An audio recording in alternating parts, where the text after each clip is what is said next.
Hi friends, ನಾನು ಮಲ್ಲಿಕಾರ್ಜುನ್, ಸ್ಪರ್ಧಾ Karnataka academy ಶಿವಮೊಗ್ಗದಿಂದ. ಸ್ನೇಹಿತರೆ, ನಿನ್ನೆ ಅಂದರೆ 20/12/2020 ಒಂದು RSI ಎಕ್ಸಾಮ್ ನಡೆಯುತ್ತೆ, ರಿಸರ್ವ್ ಸಬ್ ಇನ್ಸ್ಪೆಕ್ಟರ್ ಎಕ್ಸಾಮು. ಅದರಲ್ಲಿ ನಿಮ್ಮ ಲೈಫ್ ಚೇಂಜಿಂಗ್ 20 ಮೆಂಟಲ್ ಅಬಿಲಿಟಿ ಪ್ರಶ್ನೆಗಳನ್ನು ಕೇಳಿದ್ದ. ಆ 20 ಪ್ರಶ್ನೆಗಳಿಗೆ ಯಾವ ರೀತಿ ಸಿಂಪಲ್ ಮೆಥಡಲ್ಲಿ ಆನ್ಸರ್ ಮಾಡ್ಬೋದು ಅಂತ ಈ ವಿಡಿಯೋದಲ್ಲಿ ನಾನು ನಿಮಗೆ ಹೇಳ್ಕೊಡ್ತೀನಿ. ಅದಕ್ಕಿಂತ ಬಿಫೋರ್ ಆಗಿ ನೀವು ಯಾರು ನಮ್ಮ ಸ್ಪರ್ಧಾ ಕರ್ನಾಟಕ ಯೂಟ್ಯೂಬ್ ಚಾನಲ್ಗೆ ಸಬ್ಸ್ಕ್ರೈಬ್ ಆಗಿಲ್ವೋ ಸಬ್ಸ್ಕ್ರೈಬ್ ಆಗಿ, ಪಕ್ಕದಲ್ಲಿ ಬರೋ ಬೆಲ್ ಐಕನ್ ಪ್ರೆಸ್ ಮಾಡಿ ನೋಟಿಫೈ ಆಗಿರಿ. ಹಾಗೆ Spardha Karnataka mobile app Google play ಸ್ಟೋರಲ್ಲಿ ಅವೈಲೇಬಲ್ ಇದೆ. ಕೇವಲ $9.99ಗೆ ಒಂದು ಕಂಪ್ಲೀಟ್ ಪ್ಯಾಕೇಜ್ ಕೋರ್ಸ್ ನಿಮಗೆ ಸಿಗುತ್ತೆ. ಹಾಗೆ ಹೆಚ್ಚಿನ ತರಬೇತಿಯ ಅವಶ್ಯಕತೆ ಇದ್ದಲ್ಲಿ ಸ್ಪರ್ಧಾ ಕರ್ನಾಟಕ ಅಕಾಡೆಮಿ ಶಿವಮೊಗ್ಗದಲ್ಲಿ ಆಫ್ಲೈನ್ ರೆಗ್ಯುಲರ್ ಕ್ಲಾಸಸ್ ನಡೀತಾ ಇದೆ. ಇಲ್ಲೂ ಕೂಡ ನೀವು ಬಂದು ಜಾಯ್ನ್ ಆಗಿ ಹೆಚ್ಚಿನ ತರಬೇತಿಯನ್ನು ಪಡಿಬಹುದು. ಹಾಗೆ ಸ್ಪರ್ಧಾ ಕರ್ನಾಟಕ ವಾಟ್ಸಪ್ ಮತ್ತು ಟೆಲಿಗ್ರಾಮ್ ಗ್ರೂಪ್ ಇದ್ದಾವೆ. ಈ ವಿಡಿಯೋ ಕೆಳಗಡೆ ಬಂದಿರೋ ಡಿಸ್ಕ್ರಿಪ್ಷನ್ ಬಾಕ್ಸಲ್ಲಿ ಅವುಗಳ ಲಿಂಕ್ ಹಾಕಿದ್ದೀನಿ. ಅವುಗಳ ಲಿಂಕನ್ನು ಟಚ್ ಮಾಡಿದರೆ ನೀವು ವಾಟ್ಸಪ್ ಮತ್ತು ಟೆಲಿಗ್ರಾಮ್ ಗ್ರೂಪಿಗೆ ಜಾಯ್ನ್ ಆಗ್ತಾ ಬರ್ಬೋದು. ಸೊ ಹಾಗಾದ್ರೆ ಬನ್ನಿ, ಆ ಎಕ್ಸಾಮಲ್ಲಿ ಕೇಳಿದ 20 ಮೆಂಟಲ್ ಅಬಿಲಿಟಿ ಪ್ರಶ್ನೆಗಳನ್ನು 1 by 1 ನಾವು ಸಾಲ್ವ್ ಮಾಡ್ತಾ ಹೋಗೋಣ. ಮೊದಲನೇ ಪ್ರಶ್ನೆ ಈ ರೀತಿ ಇದೆ ನೋಡ್ರಿ. ಫಸ್ಟ್ ಕ್ವಶನ್ ಈ ರೀತಿ ಇದೆ: the population of A city is 50,000 at present ಅಂತ. ಈಗ ಒಂದು ನಗರದ ಜನಸಂಖ್ಯೆ 50,000 ಇದೆ ಅಂತ. It increases at the rate of 10% per annum. ಪ್ರತಿ ವರ್ಷ 10% ಜನಸಂಖ್ಯೆ ಇನ್ಕ್ರೀಸ್ ಆಗುತ್ತೆ ಅಂತ ಕೊಟ್ಟಿದ್ದಾನೆ. What will be it's population after 3 years from now ಅಂತ ಕ್ವಶನ್ ಇದೆ. ಹಾಗಾದ್ರೆ 3 ವರ್ಷಗಳ ನಂತರ ಅಲ್ಲಿಯ ಜನಸಂಖ್ಯೆ ಎಷ್ಟಿರುತ್ತೆ ಅಂತ ಪ್ರಶ್ನೆ ಕೇಳಿದ್ದಾನೆ. ಸೊ ನೋಡ್ರಿ, ಇದು ಪ್ರಶ್ನೆನ ಒಂದು 3 ರಿಂದ 4 ವಿಧಾನಗಳಲ್ಲಿ ಇದನ್ನು ಸಾಲ್ವ್ ಮಾಡ್ತಾ ಬರ್ಬೋದು. ನಾನು ಅದರಲ್ಲಿ ಸಿಂಪಲ್ ವಿಧಾನ ನಿಮಗೆ ತೋರಿಸ್ಕೊಡ್ತೀನಿ. ಏನಂದ್ರೆ, ಪ್ರತಿ ವರ್ಷ ಪಾಪ್ಯುಲೇಷನ್ 10% ಇನ್ಕ್ರೀಸ್ ಆಗುತ್ತೆ ಅಂತ ಕೊಟ್ಟಿದ್ದೀನಲ್ಲ, ಈ ಕ್ಲೂ ಯೂಸ್ ಮಾಡ್ಕೊಂಡು 10% ಅಂದ್ರೆ 100 ಜನಸಂಖ್ಯೆ 10% ಇನ್ಕ್ರೀಸ್ ಆಗಿದೆ ಅಂದ್ರೆ 110 ಆಗುತ್ತೆ ಅಂತ ಹೇಳ್ತಾನೆ. 10% ಇನ್ಕ್ರೀಸ್ ಅಂದ್ರೆ 100 ಜನಸಂಖ್ಯೆ 110 ಆಗಿದೆ ಅಂತ. ಸೊ ಹಾಗಾಗಿ ಲಾಸ್ಟ್ ಪ್ಲೇಸ್ 0, ಈ 0 ಕ್ಯಾನ್ಸಲ್ ಮಾಡ್ತಾನೆ. ಆಫ್ಟರ್ 3 years ಕೊಟ್ಟಿದ್ದೀನಲ್ಲ, 3 ವರ್ಷಗಳ ನಂತರದ ಜನಸಂಖ್ಯೆ ಕಂಡುಹಿಡಿಬೇಕಲ್ಲ ನಾವು. ಸೊ ಇಲ್ಲಿ ಉಳಿದಿರೋ ನಂಬರ್ಸ್ಗೆ ಕ್ಯೂಬ್ ಆಗ್ತಾ ಬರ್ತಾನೆ. 3 years ಎಲ್ಲ ಪವರ್ 3 ಹಾಕ್ಬೇಕು. 10 ಕ್ಯೂಬ್ ಅಂದ್ರೆ 10 3 times ಮಲ್ಟಿಪ್ಲೈ ಮಾಡ್ಬೇಕು. 10 × 10 × 10 10 × 10 × 10 ಗುಣಿಸ್ರಿ 1,000 ಆಗುತ್ತೆ 10 ಕ್ಯೂಬ್ ಅಂದ್ರೆ. 11 ಕ್ಯೂಬ್ ಅಂದ್ರೆ 11 × 11 × 11 ಮಲ್ಟಿಪ್ಲೈ ಮಾಡ್ರೆ 11 ಕ್ಯೂಬ್ ಅಲ್ಲಿ 1331 ಆಗುತ್ತೆ, 1331 ಆಗುತ್ತೆ. ಸೊ ಇದ್ರ ಮೀನಿಂಗ್ ಏನಂದ್ರೆ, 1000 ಇರ್ತಕ್ಕಂಥ ಜನಸಂಖ್ಯೆ 3 ವರ್ಷ ಆದ್ಮೇಲೆ 1331 ಆಗುತ್ತೆ ಅಂತ. 1,000 ಇರ್ತಕ್ಕಂಥ ಪಾಪ್ಯುಲೇಷನ್ 3 years ಆದ್ಮೇಲೆ 1331 ಆಗುತ್ತೆ ಅಂತ. 1,000 ಇರೋದು 1331 ಆಗುತ್ತೆ ಅಂದಮೇಲೆ 1,000 ಇರ್ತಕ್ಕಂಥ ಪಾಪ್ಯುಲೇಷನ್ 3 years ಆದ್ಮೇಲೆ 1331 ಆಗುತ್ತೆ ಅಂದಮೇಲೆ 50,000 ಇರೋ ಜನಸಂಖ್ಯೆ ಎಷ್ಟಾಗುತ್ತೆ 3 ವರ್ಷ ಆದ್ಮೇಲೆ ಅಂತ ಕಂಡುಹಿಡಿಬೇಕು. ಸೊ ಹಾಗಾಗಿ ಇಂಟು 50,000 ಹಾಕೊಂಡು ಸಿಂಪ್ಲಿಫೈ ಮಾಡಿದ್ರೆ ಆನ್ಸರ್ ಸಿಗುತ್ತೆ. ಸೊ ಕೆಳಗಿರೋ 3 zeros ಮೇಲಿರೋ 3 zeros ಕ್ಯಾನ್ಸಲ್ ಆಗುತ್ತೆ. ಇಲ್ಲಿ 50 ಉಳಿಯುತ್ತೆ. 50 × 1331 ಮಲ್ಟಿಪ್ಲೈ ಮಾಡಬೇಕು. 0ನ ಲಾಸ್ಟ್ ಪ್ಲೇಸಲ್ಲಿ ಬರ್ಕೊಂಡು 5 ಇಂದ ಮಾತ್ರ ಮಲ್ಟಿಪ್ಲೈ ಮಾಡ್ರಿ ನೀವು. 5 × 1 ಅಂದ್ರೆ 5 ಆಗುತ್ತೆ. 5 × 3 ಅಂದ್ರೆ 15 ಕ್ಯಾರಿ 1 ಇರುತ್ತೆ. ಮತ್ತು 5 × 3 ಅಂದ್ರೆ 15 + 1 ಅಂದ್ರೆ 16ಗೆ 6 ಕ್ಯಾರಿ 1 ಇರುತ್ತೆ. 5 × 1 ಅಂದ್ರೆ 5 + 1 ಅಂದ್ರೆ 6 ಆಗುತ್ತೆ. 66,550 ಆಗುತ್ತೆ. 66,550 ಆಗುತ್ತೆ 3 ವರ್ಷ ಆದ್ಮೇಲೆ ಜನಸಂಖ್ಯೆ. ಈಗ 50,000 ಇದೆ ಅಂದ್ರೆ 3 ವರ್ಷ ಆದ್ಮೇಲೆ 66,550 ಆಗುತ್ತೆ. ಪ್ರತಿ ವರ್ಷ 10% ಇನ್ಕ್ರೀಸ್ ಆಗ್ತಾ ಬಂದ್ರೆ. ಸೊ ಹಾಗಾಗಿ ಈ ಪ್ರಶ್ನೆಗೆ answer 66,000, sorry not B, D option ಅಲ್ಲಿ ಇದೆ. 66,550 ಇದೆ. Option D is the right answer. Okay, clear. Coming to the next question ಬರೋಣ. ಸೆಕೆಂಡ್ ಕ್ವಶನ್ ಏನಿದೆ ಅಂತ ಇಲ್ಲಿ, ಒಂದು ಶಾಲೆಯ ಕ್ರೀಡೆಯಲ್ಲಿ ಭಾಗವಹಿಸುವ ಹುಡುಗಿಯರು ಮತ್ತು ಹುಡುಗರ ಸಂಖ್ಯೆಯ ಅನುಪಾತ. ಫಸ್ಟ್ ವರ್ಡ್ ಇಲ್ಲಿ ಹುಡುಗಿಯರು ಅಂತ ಕೊಟ್ಟಿದ್ದಾನೆ. ಗರ್ಲ್ಸ್ ಮತ್ತೆ ಬಾಯ್ಸ್ ರೇಷಿಯೋ ಕೊಟ್ಟಿದ್ದಾನೆ. ಗರ್ಲ್ಸ್ ಅಂಡ್ ಬಾಯ್ಸ್ ರೇಷಿಯೋ ಕೊಟ್ಟಿದ್ದಾನೆ. ಸೊ ನೋಡ್ರಿ, ಒಂದು ಶಾಲೆಯಲ್ಲಿ ಒಂದು ಸ್ಪೋರ್ಟ್ಸ್ಗೆ ಭಾಗವಹಿಸ್ತಕ್ಕಂಥ ಗರ್ಲ್ಸ್ ಬಾಯ್ಸ್ ರೇಷಿಯೋ ಎಷ್ಟಿದೆ ಅಂದ್ರೆ 4:5 ಅಂತ ಕೊಟ್ಟಿದ್ದಾನೆ. 4:5 ಬರೆಯೋಣ. ಹುಡುಗಿಯರ ಸಂಖ್ಯೆ 212 ಅಂತ ಹೇಳಿದಾನೆ. ಹುಡುಗಿಯರ ಸಂಖ್ಯೆ ಅದರಲ್ಲಿ ಎಷ್ಟು ಅಂತ ಮೆನ್ಷನ್ ಮಾಡಿಬಿಟ್ಟಿದ್ದಾನೆ, 212 ಅಂತ ಇದೆ. ಕ್ರೀಡೆಯಲ್ಲಿ ಭಾಗವಹಿಸುವ ಹುಡುಗರ ಸಂಖ್ಯೆಯನ್ನು ಕಂಡುಹಿಡಿಯಿರಿ ಅಂತ ಪ್ರಶ್ನೆ ಕೊಟ್ಟಿದ್ದಾನೆ. ನೋಡ್ರಿ, ಹುಡುಗಿಯರ ಸಂಖ್ಯೆ ಎಷ್ಟು ಕೊಟ್ಟಿದ್ದಾನೆ ಅಂದ್ರೆ 212 ಕೊಟ್ಟಿದ್ದಾನೆ, 212 ಕೊಟ್ಟಿದ್ದಾನೆ. ಹಾಗಾದ್ರೆ ಈ ಹುಡುಗರ ಸಂಖ್ಯೆ ಎಷ್ಟು ಅಂತ ಕಂಡುಹಿಡಿಯಬೇಕು, ಎಕ್ಸ್ ಬರ್ತೇನೆ. ಇದರ ಅರ್ಥ ಗರ್ಲ್ಸ್ ನ ರೇಷಿಯೋ 4 ಇದೆ ಅಂದ್ರೆ ಟೋಟಲ್ ಗರ್ಲ್ಸ್ 212 ಜನ ಆದ್ರು. ನೋಡ್ರಿ, ರೇಷಿಯೋ 4ಕ್ಕೆ 212 ಜನ ಹುಡುಗಿಯರಾದ್ರೆ ಬಾಯ್ಸ್ ಕಂಡುಹಿಡಿಬೇಕಂದ್ರೆ ಬಾಯ್ಸ್ ನ ರೇಷಿಯೋ ಇಲ್ಲಿ 5 ಇದೆ, ಇಂಟು 5 ಹಾಕೊಂಡು ಸಿಂಪ್ಲಿಫೈ ಮಾಡ್ಬೇಕು. ಓಕೆ, 4ರಿಂದ ಕ್ಯಾನ್ಸಲ್ ಮಾಡ್ರಿ, 4 1 4, ಇಲ್ಲಿ 21 ಇದೆಯಲ್ಲ, 4 5 20 ಕ್ಯಾನ್ಸಲ್ ಆಗಿ ಇನ್ನು 1 ಉಳಿಯುತ್ತೆ, ಈ ಕಡೆ 12 ಆಗುತ್ತೆ, 4 3 12 ಕ್ಯಾನ್ಸಲ್ ಆಗುತ್ತೆ. ಓಕೆನಾ, 53 ಇಂಟು 5 ಮಲ್ಟಿಪ್ಲೈ ಮಾಡ್ರಿ, 5 3 15 5 ದಶಕ 1, 5 5 25 1 26 ಆಗುತ್ತೆ, 265 ಆಗುತ್ತೆ, 265 ಬರುತ್ತೆ.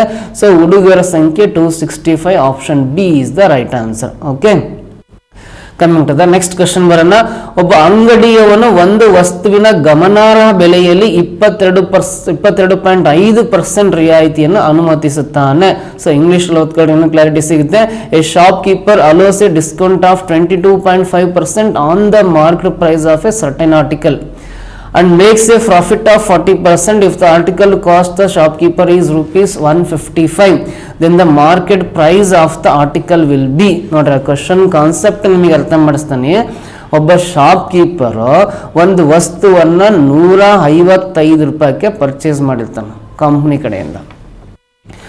ಸೊ 155 ರೂಪಾಯಿ ಪರ್ಚೇಸ್ ಮಾಡಿ ಅದಕ್ಕೆ ಒಂದು ಪ್ರಿಂಟೆಡ್ ಪ್ರೈಸ್ ಅನ್ನ ಮಾರ್ಕ್ ಮಾಡಿರ್ತಾನೆ. ಆ ಪ್ರಿಂಟೆಡ್ ಪ್ರೈಸ್ ಅಥವಾ ಮಾರ್ಕ್ಡ್ ಪ್ರೈಸ್, ವಸ್ತುವಿನ ಮೇಲೆ ಒಂದು ರೇಟ್ ಪ್ರಿಂಟ್ ಮಾಡಿರ್ತಾರಲ್ಲ, ಅದನ್ನ ನಾವು ಮಾರ್ಕ್ಡ್ ಪ್ರೈಸ್ ಅಂತ ಕರಿತೀವಿ.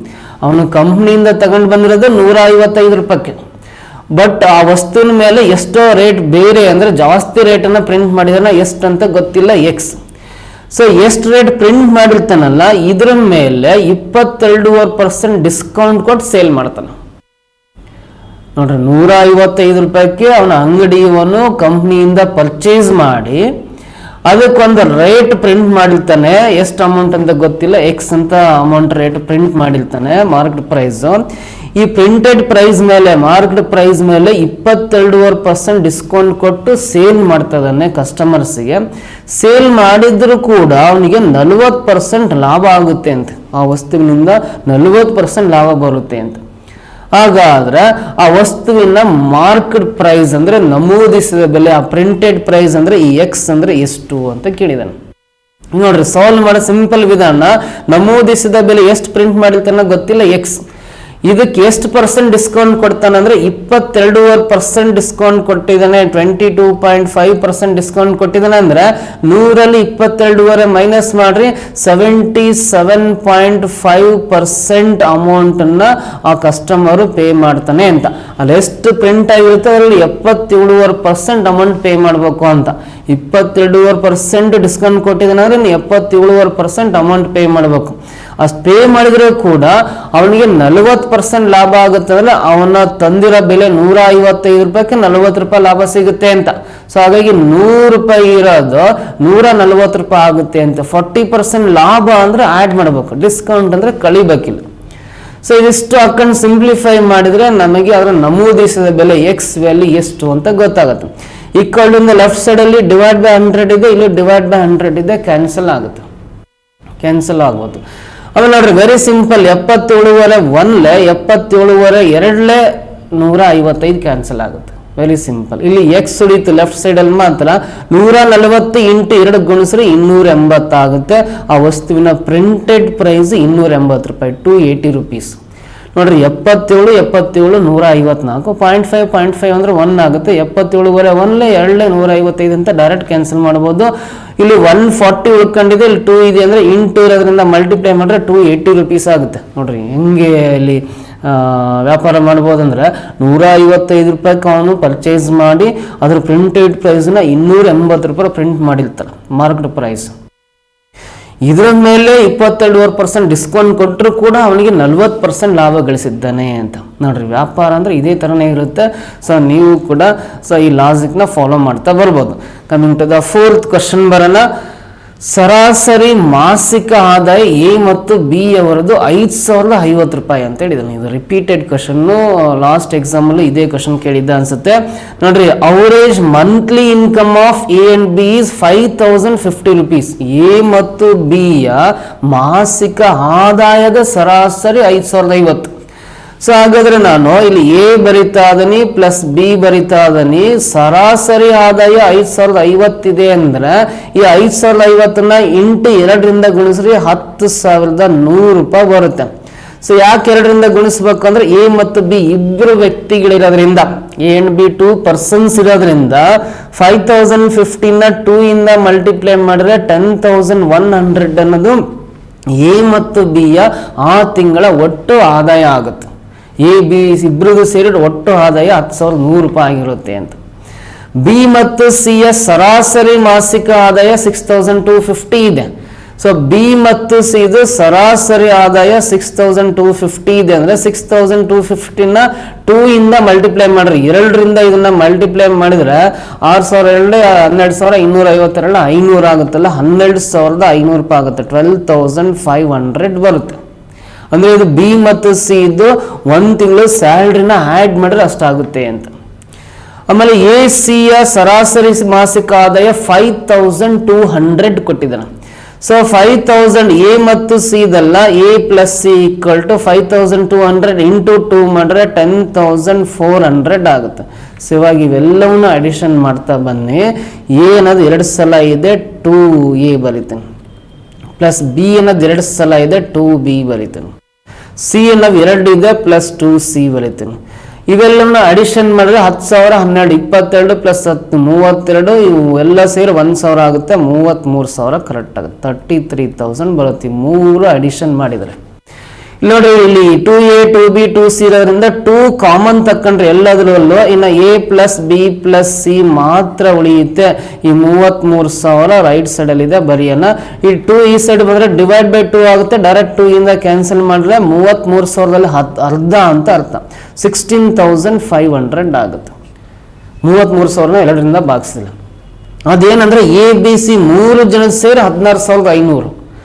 ಅದರಲ್ಲಿ ಯಾರ್ದು ಕೇಳಿದಾರೆ ಅಂದ್ರೆ what is the monthly income of A ಕೇಳಿದಾನೆ ಅಂದ್ರೆ ಈ ಬಿ ಮತ್ತು C total monthly income 12,500. B ಮತ್ತು ಸಿ ಇದು ಟೋಟಲ್ ಮಂತ್ಲಿ ಇನ್ಕಮ್ 12,500ನ ಇದರಲ್ಲಿ ಮೈನಸ್ ಮಾಡಿಬಿಡ್ಬೇಕು. ನೋಡ್ರಿ, ಮೈನಸ್ ಮಾಡಿದ್ರೆ ಬಿ ಇಲ್ಲೂ ಬಿ ಸಿ ಕ್ಯಾನ್ಸಲ್ ಆಗಿ ಏದು ಅಷ್ಟೇ ಸ್ಯಾಲ್ರಿ ಉಳಿಯುತ್ತೆ. 16,500ಅಲ್ಲಿ 12,500 ಮೈನಸ್ ಮಾಡಿದ್ರೆ 4,000 ಬರುತ್ತೆ. ಏನ ಮಂತ್ಲಿ ಇನ್ಕಮ್ 4,000 ಆಗಿರುತ್ತೆ. ಆಪ್ಷನ್ ಸಿ ಕರೆಕ್ಟ್ ಆಗುತ್ತೆ. Option C is the right answer. Okay, clear? Coming to the next question ಬರೋಣ. If 2x minus y equal to 4, then 6x minus 3y equal to question mark ಇದೆ. ನೋಡ್ರಿ, very simple question. 2x minus y equal to 4 ಆದ್ರೆ 6x minus 3y ನ ಬೆಲೆ ಎಷ್ಟು ಅಂತ ಪ್ರಶ್ನೆ ಕೇಳಿದಾನೆ. So ನೋಡ್ರಿ, ಇಲ್ಲಿ 6x ಇದೆ, ಇಲ್ಲಿ 3y ಇದೆ. ಇಲ್ಲಿ y ವ್ಯಾಲ್ಯೂ ಏನಿಲ್ಲ ಅಂದ್ರೆ 1 ಇದ್ದಂಗೆ. ಇಲ್ಲಿ y ವ್ಯಾಲ್ಯೂ 3 ಆಗಿದೆ ಅಂದ್ರೆ ಕೊಟ್ಟಿರೋ ಇಕ್ವೇಶನ್ 3 ಇಂದ ಮಲ್ಟಿಪ್ಲೈ ಮಾಡಿದ್ರೆ ಡೈರೆಕ್ಟ್ ಆನ್ಸರ್ ಸಿಗುತ್ತೆ. ಇಲ್ಲಿ y ಕೋಎಫಿಷಿಯಂಟ್ 3 ಇದೆ, ಇಲ್ಲಿ y ಕೋಎಫಿಷಿಯಂಟ್ ಏನಿಲ್ಲ ಅಂದ್ರೆ 1 ಇದ್ದಂಗೆ. ಇದು 3 ಆಗ್ಬೇಕಂದ್ರೆ ಈ ಇಕ್ವೇಶನ್ 3 ಇಂದ ಮಲ್ಟಿಪ್ಲೈ ಮಾಡ್ಬೇಕು, 3ರಿಂದ ಗುಣಿಸ್ಬೇಕು. ಎಲ್ಲ ಟರ್ಮ್ನ 3ರಿಂದ ಗುಣಿಸ್ರಿ. 3 ಇಂಟು 2 ಅಂದ್ರೆ 6x ಆಗುತ್ತೆ, ಮೈನಸ್ 3 ಇಂಟು 1 ಅಂದ್ರೆ 3y ಆಗುತ್ತೆ. 3 ಇಂಟು 4 ಅಂದ್ರೆ 12 ಆಗುತ್ತೆ. 6x ಮೈನಸ್ 3y ನ ಬೆಲೆನೇ ಕೇಳಿರೋದು. ಇಲ್ಲಿ 6x ಮೈನಸ್ 3y ವ್ಯಾಲ್ಯೂ ಎಷ್ಟಾಗುತ್ತೆ? 12 ಆಗುತ್ತೆ. 12 ಅನ್ನೋದು ಆಪ್ಷನ್ ಎ ನಲ್ಲಿದೆ, ಅದು ರೈಟ್ ಆನ್ಸರ್ ಆಗುತ್ತೆ. Okay, clear? Coming to the next question ಮಾಡೋಣ. ಕಂಪ್ಲೀಟ್ ದ ಸೀಕ್ವೆನ್ಸ್ ಅಂತ ಇದು ನಂಬರ್ ಸೀರೀಸ್ ಇದೆ. ಈ ಸರಣಿಯನ್ನು ಪೂರ್ಣಗೊಳಿಸಿ ಅಂತ ಪ್ರಶ್ನೆ ಇದೆ.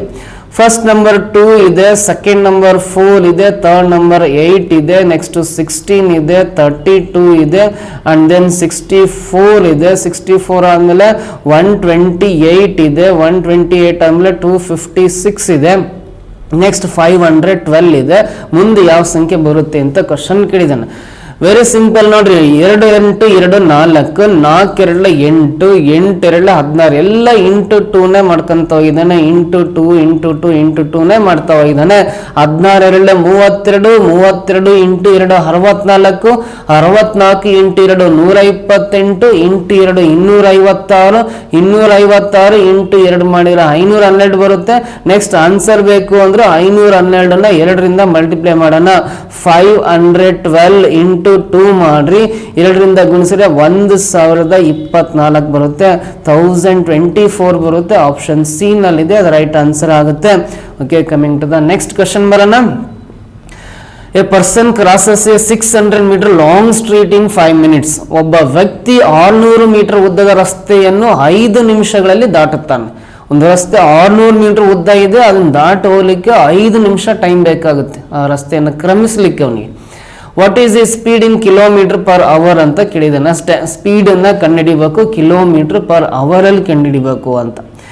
ಸೊ ನೋಡ್ರಿ, 5 ನಿಮಿಷಕ್ಕೆ 600 ಮೀಟರ್ ದೂರ ಇದ್ದಾನೆ. Very simple logic.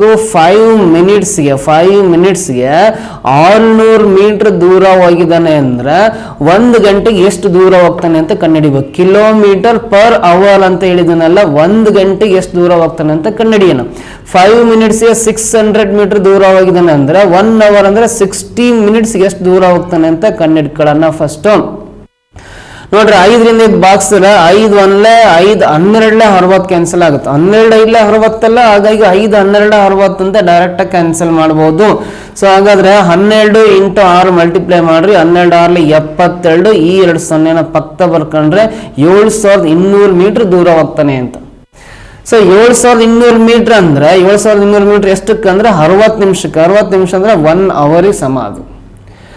ಸೊ ನೋಡ್ರಿ, 1000 ಮೀಟರ್ಗೆ 1 ಕಿಲೋಮೀಟರ್ ಆದ್ರೆ 7200 ಮೀಟರ್ಗೆ 7.2 ಕಿಲೋಮೀಟರ್ ಆಗುತ್ತೆ. 7.2 ಕಿಲೋಮೀಟರ್ ಪರ್ ಅವರ್ ಆಗುತ್ತೆ. 1 ಗಂಟೆಗೆ 7.2 ಕಿಲೋಮೀಟರ್ ದೂರ ಹೋಗ್ತಾನೆ ಅಂತ ಅರ್ಥ. 7.2 ಕಿಲೋಮೀಟರ್ ಆಪ್ಷನ್ ಬಿ ನಲ್ಲಿದೆ, ಇದು ರೈಟ್ ಆನ್ಸರ್ ಆಗುತ್ತೆ. Okay, clear. Coming to the next question ಬರೋಣ. 2 ಸಂಖ್ಯೆಗಳ ಮಾಸಹ 5 ಇದೆ ಮತ್ತು ಅವುಗಳ ಲಾಸಹ 150 ಇದೆ. ಸಂಖ್ಯೆಗಳಲ್ಲಿ ಒಂದು ಸಂಖ್ಯೆ 25 ಆದರೆ ಮತ್ತೊಂದು ಸಂಖ್ಯೆ ಏನು ಅಂತ ಪ್ರಶ್ನೆ ಕೇಳಿದಾನೆ. ರೀಸೆಂಟ್ ಆಗಿ ನಮ್ಮ ಅಕಾಡೆಮಿಯಲ್ಲಿ ಮಾಸ ಲಾಸ ಪಾಠದಲ್ಲಿ ಇದೇ ತರ ಕ್ವಶನ್ ನಾನು ಸಾಲ್ವ್ ಮಾಡಿಸಿದ್ದೀನಿ. ಸೇಮ್ ಟೈಪ್ ಕ್ವಶನ್ ರಿಪೀಟ್ ಆಗಿದೆ. ಇಲ್ಲಿ 2 ಸಂಖ್ಯೆಗಳ ಮಾಸಹ ಮತ್ತು ಲಾಸಹಗಳ 5 ಇದೆ, 150 ಇದೆ. ಒಂದು ಸಂಖ್ಯೆ 25 ಆದರೆ ಮತ್ತೊಂದು ಸಂಖ್ಯೆ ಏನು ಅಂತ. ಇದಕ್ಕೆ ಆನ್ಸರ್ ಮಾಡೋಕ್ಕಾದ್ರೆ ಒಂದು ರಿಲೇಷನ್ ಇದೆ. ಏನು ರಿಲೇಷನ್ ಅಂದ್ರೆ a into B equal to L into H ಅಂತ. a into B equal to L into H. A ಅಂದ್ರೆ ಒಂದು ಸಂಖ್ಯೆ, ಬಿ ಅಂದ್ರೆ ಮತ್ತೊಂದು ಸಂಖ್ಯೆ, ಎಲ್ ಅಂದ್ರೆ ಲಾಸಹ, ಎಚ್ ಅಂದ್ರೆ ಮಾಸಹ. ಎಲ್ ಅಂದ್ರೆ LCM, ಎಚ್ ಅಂದ್ರೆ HCF ಅಂತ. 2 ಸಂಖ್ಯೆಗಳ ಮಾಸಹ 5 ಅಂದ್ರೆ ಈ ಎಚ್ ಪ್ಲೇಸ್ ಅಲ್ಲಿ 5 ಬರಿಬೇಕು. ಎಚ್ ಪ್ಲೇಸ್ ಅಲ್ಲಿ 5 ಬರಿಬೇಕು. ಅವುಗಳ ಲಾಸಹ 150 ಅಂದ್ರೆ ಎಲ್ ಪ್ಲೇಸ್ ಅಲ್ಲಿ 150 ಬರಿಬೇಕು. ಎಲ್ ಪ್ಲೇಸ್ ಅಲ್ಲಿ 150 ಬರಿಬೇಕು. ಸಂಖ್ಯೆಗಳಲ್ಲಿ ಒಂದು ಸಂಖ್ಯೆ 25 ಅಂದ್ರೆ ಎ ಪ್ಲೇಸ್ ಅಲ್ಲಿ 25 ಬರಿಬೇಕು. ಮತ್ತೊಂದು ಸಂಖ್ಯೆ ಅಂದ್ರೆ ಬಿ ಕಂಡುಹಿಡಿಬೇಕು. ಬಿ ಅಂದ್ರೆ ಮತ್ತೊಂದು ಸಂಖ್ಯೆ ಕಂಡುಹಿಡಿಬೇಕು. Very simple calculation. ನೋಡ್ರಿ, ಎಷ್ಟು ಕ್ಯಾಲ್ಕುಲೇಷನ್ ಈಸಿ ಇದೆ ಅಂದ್ರೆ ನೀವು ಡೈರೆಕ್ಟ್ 25 1 25 6 150 ಕ್ಯಾನ್ಸಲ್ ಆಗುತ್ತೆ. ಇಂಟಿರೋದು ಈ ಸೈಡ್ ಬಂದ್ರೆ ಡಿವೈಡ್ ಬೈ ಆಗುತ್ತೆ. ಹಾಗಾಗಿ left side right side direct cancel ಮಾಡ್ಬೋದು. 25 1 25 6 150. ಇಲ್ಲಿ ಲೆಫ್ಟ್ ಸೈಡ್ ಅಲ್ಲಿ ಬಿ ಮಾತ್ರ ಉಳಿಯುತ್ತೆ. 6 ಇಂಟು 5 ಮಲ್ಟಿಪ್ಲೈ ಮಾಡ್ರಿ, 6 5 30. ಈಗ ಮತ್ತೊಂದು ಸಂಖ್ಯೆ 30 ಆಗಿರುತ್ತೆ. ಸೊ ಹಾಗಾಗಿ ಆನ್ಸರ್ ಯಾವ್ದು ಸರಿ ಇದೆ ಅಂದ್ರೆ ಆಪ್ಷನ್ ಡಿ ಸರಿ ಇದೆ ಇದರಲ್ಲಿ. ಓಕೆ, ಕ್ಲಿಯರಾ? ನೋಡ್ರಿ, ನೆಕ್ಸ್ಟ್ 9th ಕ್ವಶನ್. 2 ಕಟ್ಟಡ ಇದೆ. ಒಂದು ಪಿ ಅಂತ ಕಟ್ಟಡ ಇದೆ, ಇನ್ನೊಂದು ಕ್ಯೂ ಅಂತ ಕಟ್ಟಡ ಇದೆ. ಪಿ ಕಟ್ಟಡದಲ್ಲಿ X ಜನ ಇದ್ದಾರೆ ಅಂತ ತಗೊಳ್ಳೋಣ. ಕ್ಯೂ ಕಟ್ಟಡದಲ್ಲಿ Y ಜನರಿದ್ದಾರೆ ಅಂತ ತಗೊಳ್ಳೋಣ. ನೋಡ್ರಿ, ಪಿ ಇಂದ ಕ್ಯೂಗೆ 15 ಜನರನ್ನು ಕಳಿಸಿದ್ದಾರೆ. ಈ ಪಿ ಕಟ್ಟಡದಿಂದ ಕ್ಯೂ ಜನಕ್ಕೆ 15 ಜನ ಕಳಿಸ್ತಾ ಇದ್ದಾರೆ. ನೋಡಿ, ಈ ಪಿ ನಲ್ಲಿ X ಜನ ಇದ್ರು, 15 ಜನ ಕ್ಯೂ ಕಟ್ಟಡಕ್ಕೆ ಹೋದ್ರೆ ಅಂದ್ರೆ ಪಿ ನಲ್ಲಿ 15 ಜನ ಕಡಿಮೆ ಆಗ್ತಾರೆ. ಹಾಗಾಗಿ X ಮೈನಸ್ 15 ಬರುತ್ತೆ. ಕ್ಯೂ ಅಲ್ಲಿ Y ಜನ ಇದ್ರು, ಇಲ್ಲಿಂದ 15 ಜನ ಈ ಕಡೆ ಬಂದ್ರೆ 15 ಜನ ಹೆಚ್ಚಾಗ್ತಾರೆ. ಕ್ಯೂ ಕಟ್ಟಡದಲ್ಲಿ Y ಪ್ಲಸ್ 15 ಬರೀತೀನಿ. ಸೊ ಅವಾಗ ವ್ಯಕ್ತಿಗಳ ಸಂಖ್ಯೆ ಒಂದೇ ಆಗಿರುತ್ತದೆ ಅಂದ್ರೆ ಇಲ್ಲಿ ನಡುವೆ ಈಕ್ವಲ್ ಟು ಆಗ್ತಾನೆ. ವ್ಯಕ್ತಿಗಳ ಸಂಖ್ಯೆ ಒಂದೇ ಆಗಿರುತ್ತೆ ಅಂದ್ರೆ ಸೊ ಇವೆರಡು ಸಮವಾಗಿರ್ತವೆ, ನಡುವೆ ಈಕ್ವಲ್ ಟು ಆಗ್ತಾನೆ. ಈ ಪ್ಲಸ್ 15 ನಾವು ಲೆಫ್ಟ್ ಸೈಡ್ ತಗೊಂಬಂದ್ರೆ -15 ಆಗುತ್ತೆ. ಎಕ್ಸ್ -15 ಮತ್ತೆ -15 ಈಕ್ವಲ್ ಟು ರೈಟ್ ಸೈಡ್ ಅಲ್ಲಿ y ಆಗುತ್ತೆ. ನೋಡ್ರಿ -15 ಅಂದ್ರೆ -30 ಆಗುತ್ತೆ ಈಕ್ವಲ್ ಟು y ಇಷ್ಟು ಬರೆಯೋಣ. ಒಂದು ಕಂಡೀಷನ್. ಮುಂದಕ್ಕೆ ಹೋದ್ರೆ ಪ್ರಶ್ನೆನ ಕ್ಯೂ ಇಂದ ಪಿ ಗೆ 20 ಜನರನ್ನು ಉಲ್ಟಾ, ಇವಾಗ ಈ ಕ್ಯೂ ಇಂದ ಪಿ ಗೆ 20 ಜನ ಏನಾದ್ರು ಕಳಿಸಿದ್ವಿ ಅಂದ್ರೆ ಪಿ ನಲ್ಲಿ 20 ಜನ ಹೆಚ್ಚಾಗ್ತಾರೆ, x+20 ಅಂತ ಬರೀತೀವಿ. ಅವಾಗ ಕ್ಯೂ ನಲ್ಲಿ y ಜನ ಇದ್ದರೆ 20 ಜನ ಪಿಗೆ ಹೋದ್ರೆ 20 ಜನ ಕಡಿಮೆ ಆಗ್ತಾರೆ, y-20 ಬರೀತೀನಿ. ಅವಾಗ ನೋಡ್ರಿ ಪಿ ಯಲ್ಲಿರುವ ವ್ಯಕ್ತಿಗಳ ಸಂಖ್ಯೆ ಕ್ಯೂ ನಲ್ಲಿರುವ ವ್ಯಕ್ತಿಗಳ ಸಂಖ್ಯೆಗಿಂತ ದ್ವಿಗುಣವಾಗುತ್ತೆ, ಡಬಲ್ ಆಗುತ್ತೆ ಅಂತ ಹೇಳಿದಾರೆ. ಅಂದ್ರೆ ಈ ಪಿ ನಲ್ಲಿರೋ ವ್ಯಕ್ತಿಗಳ ಸಂಖ್ಯೆ ಕ್ಯೂ ಗಿಂತ ಡಬಲ್ ಆಗುತ್ತೆ ಅಂದ್ರೆ ಇಂಟು 2 ಬರ್ಕೊಂಡು ಸಿಂಪ್ಲಿಫೈ ಮಾಡ್ತೀನಿ, ದ್ವಿಗುಣ ಅಂದ್ರೆ. ಸೊ ನೋಡಿ x+20 ಹಾಗೆ ಬರೆಯೋಣ, ಇಲ್ಲಿ 2 ಇದೆ ಹಾಗೆ ಬರೆಯೋಣ. y ಇದೆಯಲ್ಲ, ಇಲ್ಲಿ y ಅಂದ್ರೆ ನೋಡ್ರಿ x-30 ಬರಿಬೋದು. y ಜಾಗದಲ್ಲಿ x-30 ಬರ್ಕೊಂಡು ಮತ್ತೆ ಮುಂದ್ಗಡೆ -20 ಹಾಕೊಂಡು ಸಿಂಪ್ಲಿಫೈ ಮಾಡೋಣ. ನೋಡ್ರಿ x+20 2ರಿಂದ ಗುಣಿಸಿದ್ರೆ 2x ಮೈನಸ್ 2 × 30 ಅಂದ್ರೆ 60 ಮೈನಸ್ 20 × 2 ಅಂದ್ರೆ 40 ಆಗುತ್ತೆ, 40 ಆಗುತ್ತೆ. ಇವಾಗ ನೋಡ್ರಿ x+20 ಲೆಫ್ಟ್ ಸೈಡ್ ಅಲ್ಲಿ ಇದೆ, ರೈಟ್ ಸೈಡ್ ಅಲ್ಲಿ 2x ಹಾಗೆ ಇರಲಿ, -60 -40 ಅಂದ್ರೆ -100 ಆಗುತ್ತೆ. ಸಂಖ್ಯೆಗಳೆಲ್ಲ ಲೆಫ್ಟ್ ಸೈಡ್ ಬರಲಿ, ಅಕ್ಷರವೆಲ್ಲ ರೈಟ್ ಸೈಡ್ ಬರಲಿ. ಸೊ 20 ಇದೆ, -100 ಈ ಕಡೆ ಬಂತಂದ್ರೆ +100 ಆಗುತ್ತೆ. ರೈಟ್ ಸೈಡ್ ಅಲ್ಲಿ 2x ಅಲ್ಲಿ ಇನ್ನ ಈ x ಈ ಕಡೆ ಬಂತಂದ್ರೆ -x ಆಗುತ್ತೆ. ಸೊ ಇದು 120 ಆಗುತ್ತೆ. ರೈಟ್ ಸೈಡ್ ಅಲ್ಲಿ 2x - x ಅಂದ್ರೆ x ಅಷ್ಟೇ ಉಳಿಯುತ್ತೆ, x = 120. x ಅಂದ್ರೆ ಪಿ ಕಟ್ಟದಲ್ಲಿರುವ ಜನರ ಸಂಖ್ಯೆ 120 ಆಗುತ್ತೆ. ಆಪ್ಷನ್ 4 ರೈಟ್ ಆನ್ಸರ್ ಆಗುತ್ತೆ. ಅದರ್ವೈಸ್ ಇನ್ನು ಸಿಂಪಲ್ ಅಂದ್ರೆ ಟ್ರಯಲ್ ಅಂಡ್ ಎರರ್ ಮೆಥಡ್ ಮಾಡಬಹುದು. 120 ಜನ ಇದ್ದಾರೆ ಪಿ ಕಟ್ಟಡದಲ್ಲಿ ಅಂತ ಆದ್ರೆ ಕ್ಯೂ ಕಟ್ಟಡದಲ್ಲಿ ನಾವು ಎಷ್ಟು ತಗೊಳ್ಳೋಣ ಅಂದ್ರೆ ನೋಡ್ರಿ ಇದರಲ್ಲಿರೋ 15 ಜನರು ಇದಕ್ಕೆ ಹೋದ್ರೆ ಸಮವಾಗುತ್ತೆ. ಇದರಲ್ಲಿ 15 ಮೈನಸ್ ಮಾಡಿದ್ರೆ 105 ಆಗುತ್ತೆ. ಇದರಲ್ಲಿ ಎಷ್ಟು ಬರ್ಕೋಬೇಕು ಅಂದ್ರೆ 90 ಇದ್ರೆ ಮಾತ್ರ ಕ್ಯೂ ನಲ್ಲಿ ಪಿ ನಲ್ಲಿ 120 ಜನ ಇರ್ತಾರೆ, 15 ಜನ ಆ ಕಡೆ ಕಳಿಸಿದ್ವಿ, -15 ಮಾಡೋಣ. ಕ್ಯೂ ನಲ್ಲಿ 90 ಇರ್ತಾರೆ, 15 ಪ್ಲಸ್ ಮಾಡೋಣ. ಸೊ ಇವಾಗ 120 - 15 ಅಂದ್ರೆ 105, ಇದು 2 ಕೂಡಿದ್ರೆ 105ಕ್ಕೆ ಸಮ ಆಗ್ಬೇಕು. ಎರಡನೇ ಕಂಡೀಷನ್ ಪ್ರಕಾರ ಕ್ಯೂ ನಿಂದ ಪಿಗೆ ಇಲ್ಲಿಂದ ಇಲ್ಲಿಗೆ 20 ಜನ ಕಳಿಸಿದ್ರು ಅಂದ್ಕೊಂಡ್ರೆ ಪಿ ನಲ್ಲಿ 120 ಇದ್ದರೆ 140 ಆಗ್ತಾರೆ. ಇದರಲ್ಲಿ 20 ಜನ ಹೋಗ್ಬಿಟ್ರೆ ಅಂದ್ರೆ 70 ಜನ ಉಳಿತಾರೆ. ಅವಾಗ ಅದು 72 140 ಡಬಲ್ ಕರೆಕ್ಟ್ ಆಗುತ್ತದೆ. ಆಪ್ಷನ್ 4 ಕರೆಕ್ಟ್ ಅಂತ ಹೇಳ್ಬೋದು ಇದಕ್ಕೆ. ಓಕೆ, ಕ್ಲಿಯರಾ? Coming to the next question ಬರೋಣ. ಒಬ್ಬ ವ್ಯಕ್ತಿಯು ತನ್ನ ಮಗನಿಗಿಂತ 24 ವರ್ಷ ಜಾಸ್ತಿ ವಯಸ್ಸಿನವನು. 2 ವರ್ಷಗಳಲ್ಲಿ ಅವನ ವಯಸ್ಸು ಅವನ ಮಗನ ವಯಸ್ಸಿಗಿಂತ 2 ಪಟ್ಟು ಜಾಸ್ತಿ ಆಗುತ್ತದೆ. ಅವನ ಮಗನ ಈಗಿನ ವಯಸ್ಸು ಎಷ್ಟು ಅಂತ ಪ್ರಶ್ನೆ ಕೇಳಿದಾನೆ. ಇದನ್ನ direct trial and error method answer ಮಾಡೋದಾದ್ರೆ ಅವನ ಮಗನ ಈಗಿನ ವಯಸ್ಸು ಪ್ರಶ್ನೆ ಕೇಳಿದಾನೆ. ಮಗನ ವಯಸ್ಸು ಈಗ 23 ವರ್ಷ ಅಂತ ನಾವು ಕನ್ಸಿಡರ್ ಮಾಡಿದ್ವಿ ಅಂದ್ರೆ ಮಗನ ವಯಸ್ಸು 23 ವರ್ಷ ಅಂತ ಕನ್ಸಿಡರ್ ಮಾಡಿದ್ರೆ ಏನಾಗುತ್ತೆ ನೋಡ್ರಿ, ಒಬ್ಬ ವ್ಯಕ್ತಿಯು ತನ್ನ ಮಗನಿಗಿಂತ 24 ವರ್ಷ ಜಾಸ್ತಿ ವಯಸ್ಸಿನವನು. ಮಗನಿಗೆ 23 ವರ್ಷ ಅಂದ್ರೆ ತಂದೆಗೆ 24 ವರ್ಷ ಜಾಸ್ತಿ ವಯಸ್ಸಿನವನು ಅಂದ್ರೆ ಈ 23ಕ್ಕೆ 24 ಕೂಡ್ರೆ 47 ವರ್ಷ ಆಗುತ್ತೆ, 47 ಇಯರ್ಸ್ ಆಗುತ್ತೆ. ಸೊ ಆಮೇಲೆ ನೋಡ್ರಿ 2 ವರ್ಷಗಳಲ್ಲಿ ಅಂದ್ರೆ 2 ವರ್ಷ ಆದ್ಮೇಲೆ 23 ಇರೋದು ಇವನಿಗೆ 25 ವರ್ಷ ಆಗುತ್ತೆ, 47 ಇರೋದು 49 ಆಗುತ್ತೆ. ಅವಾಗ 25 50 ಆಗುತ್ತೆ. ಬಟ್ ಇಲ್ಲಿ 49 ಇರೋದ್ರಿಂದ ಇದು ರಾಂಗ್ ಆನ್ಸರ್. ಆಪ್ಷನ್ ಬಿ ಬರೋಣ. ಮಗನಿಗೆ 22 ವರ್ಷ ಆದ್ರೆ ತಂದೆ ಮಗನಿಗಿಂತ 24 ವರ್ಷ ಜಾಸ್ತಿ ವಯಸ್ಸಿನವನು ಅಂತಿರೋದ್ರಿಂದ ಈ 22ಕ್ಕೆ 24 ಕೂಡ್ರೆ 46 ಆಗುತ್ತೆ. ಮಗನ ವಯಸ್ಸು 22 ವರ್ಷ, ತಂದೆ 24 ವರ್ಷ ಜಾಸ್ತಿ ವಯಸ್ಸಿನ ಅಂದ್ರೆ 46 ವರ್ಷ ಬರೆಯೋಣ. 2 ವರ್ಷಗಳಲ್ಲಿ ಅಂದ್ರೆ ಇದಕ್ಕೆ 2 ಕೊಡ್ತಾ ಬನ್ನಿ. 22 24 ಆಗುತ್ತೆ, 46 48 ಆಗುತ್ತೆ. 2 ವರ್ಷಗಳಲ್ಲಿ ಅವನ ವಯಸ್ಸು ಅಂದ್ರೆ ತಂದೆಯ ವಯಸ್ಸು ಅವನ ಮಗನ ವಯಸ್ಸಿಗಿಂತ 2 ಪಟ್ಟು ಜಾಸ್ತಿ ಆಗುತ್ತೆ ಅಂದ್ರೆ 24 2 48 2 ಪಟ್ಟು ಜಾಸ್ತಿ ಆಗ್ತಾ ಐತಿ. ಓಕೆನಾ? ಸೊ ಹಾಗಾಗಿ 2 ಪಟ್ಟು ಕರೆಕ್ಟ್ ಆಗ್ತಾ ಇದೆ ಅಂದ್ರೆ ಆಪ್ಷನ್ ಬಿ ನೇ ರೈಟ್ ಆನ್ಸರ್ ಅಂತ ಹೇಳ್ತೀವಿ. ಇದು trial and error method. Otherwise ಇದನ್ನ ಇನ್ನೊಂದು ವರ್ಬಲ್ ಮೆಥಡ್ ಅಲ್ಲಿ ಆನ್ಸರ್ ಮಾಡೋದು ಆದ್ರೆ ನೋಡ್ರಿ, ಮಗನ ವಯಸ್ಸು ತಂದೆ ವಯಸ್ಸು ಬರಿತಾ ಹೋಗೋಣ. ತಂದೆ ವಯಸ್ಸು ಮಗನ ವಯಸ್ಸು, ಮಗನ ವಯಸ್ಸು ಎಕ್ಸ್ ಅಂತ ತಗಂದ್ರೆ ತಂದೆ ವಯಸ್ಸು ಮಗನಿಗಿಂತ 24 ವರ್ಷ ದೊಡ್ಡವನು, x+24 ಬರ್ಕೊಂತೀನಿ. 2 ವರ್ಷಗಳಲ್ಲಿ ಅಂತ ಕೊಟ್ಟಿದ್ದನಲ್ಲ, ಇದಕ್ಕೆ ಎರಡೆರಡು ಕೂಡ್ಬೇಕು. ಮತ್ತೆ 2 ವರ್ಷಗಳಲ್ಲಿ ಅಂದ್ರೆ ಎಕ್ಸ್ ಪ್ಲಸ್ 24 2 ಕೂಡಿದ್ರೆ 26 ಆಗುತ್ತೆ. ಮಗನಿಗೆ ಎಕ್ಸ್ ಪ್ಲಸ್ 2 ಆಗುತ್ತೆ. 2 ವರ್ಷಗಳಲ್ಲಿ ಅವನ ಮಗನ ವಯಸ್ಸಿಗಿಂತ 2 ಪಟ್ಟು ಅಂತ ಹೇಳಿದ್ರಲ್ಲ, ಇದನ್ನ ಇಂಟು 2 ಹಾಕೊಂಡು ಮಲ್ಟಿಪ್ಲೈ ಮಾಡೋಣ ಎಷ್ಟು ಬರುತ್ತೆ ಅಂತ ನೋಡ್ರಿ. ಎಕ್ಸ್ ಪ್ಲಸ್ 26 ಹೀಗೆ ಅಲ್ಲಿ 2ರಿಂದ ಗುಣಿಸ್ರಿ, 2x ಪ್ಲಸ್ 2 ಇಂಟು 2 4 ಆಗುತ್ತೆ.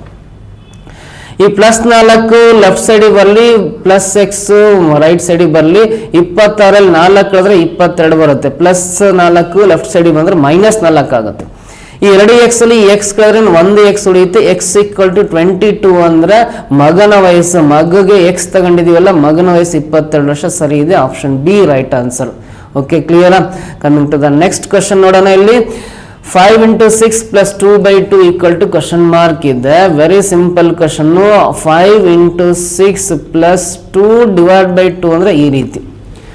ಮೊದಲು ಅಕಾರ್ಡಿಂಗ್ ಟು ಬಾಡ್ಮಾಸ್ ರೂಲ್ ಇದನ್ನ ಡಿವೈಡ್ ಮಾಡ್ಬೇಕು. 2 ಕ್ಯಾನ್ಸಲ್ ಆಗುತ್ತೆ.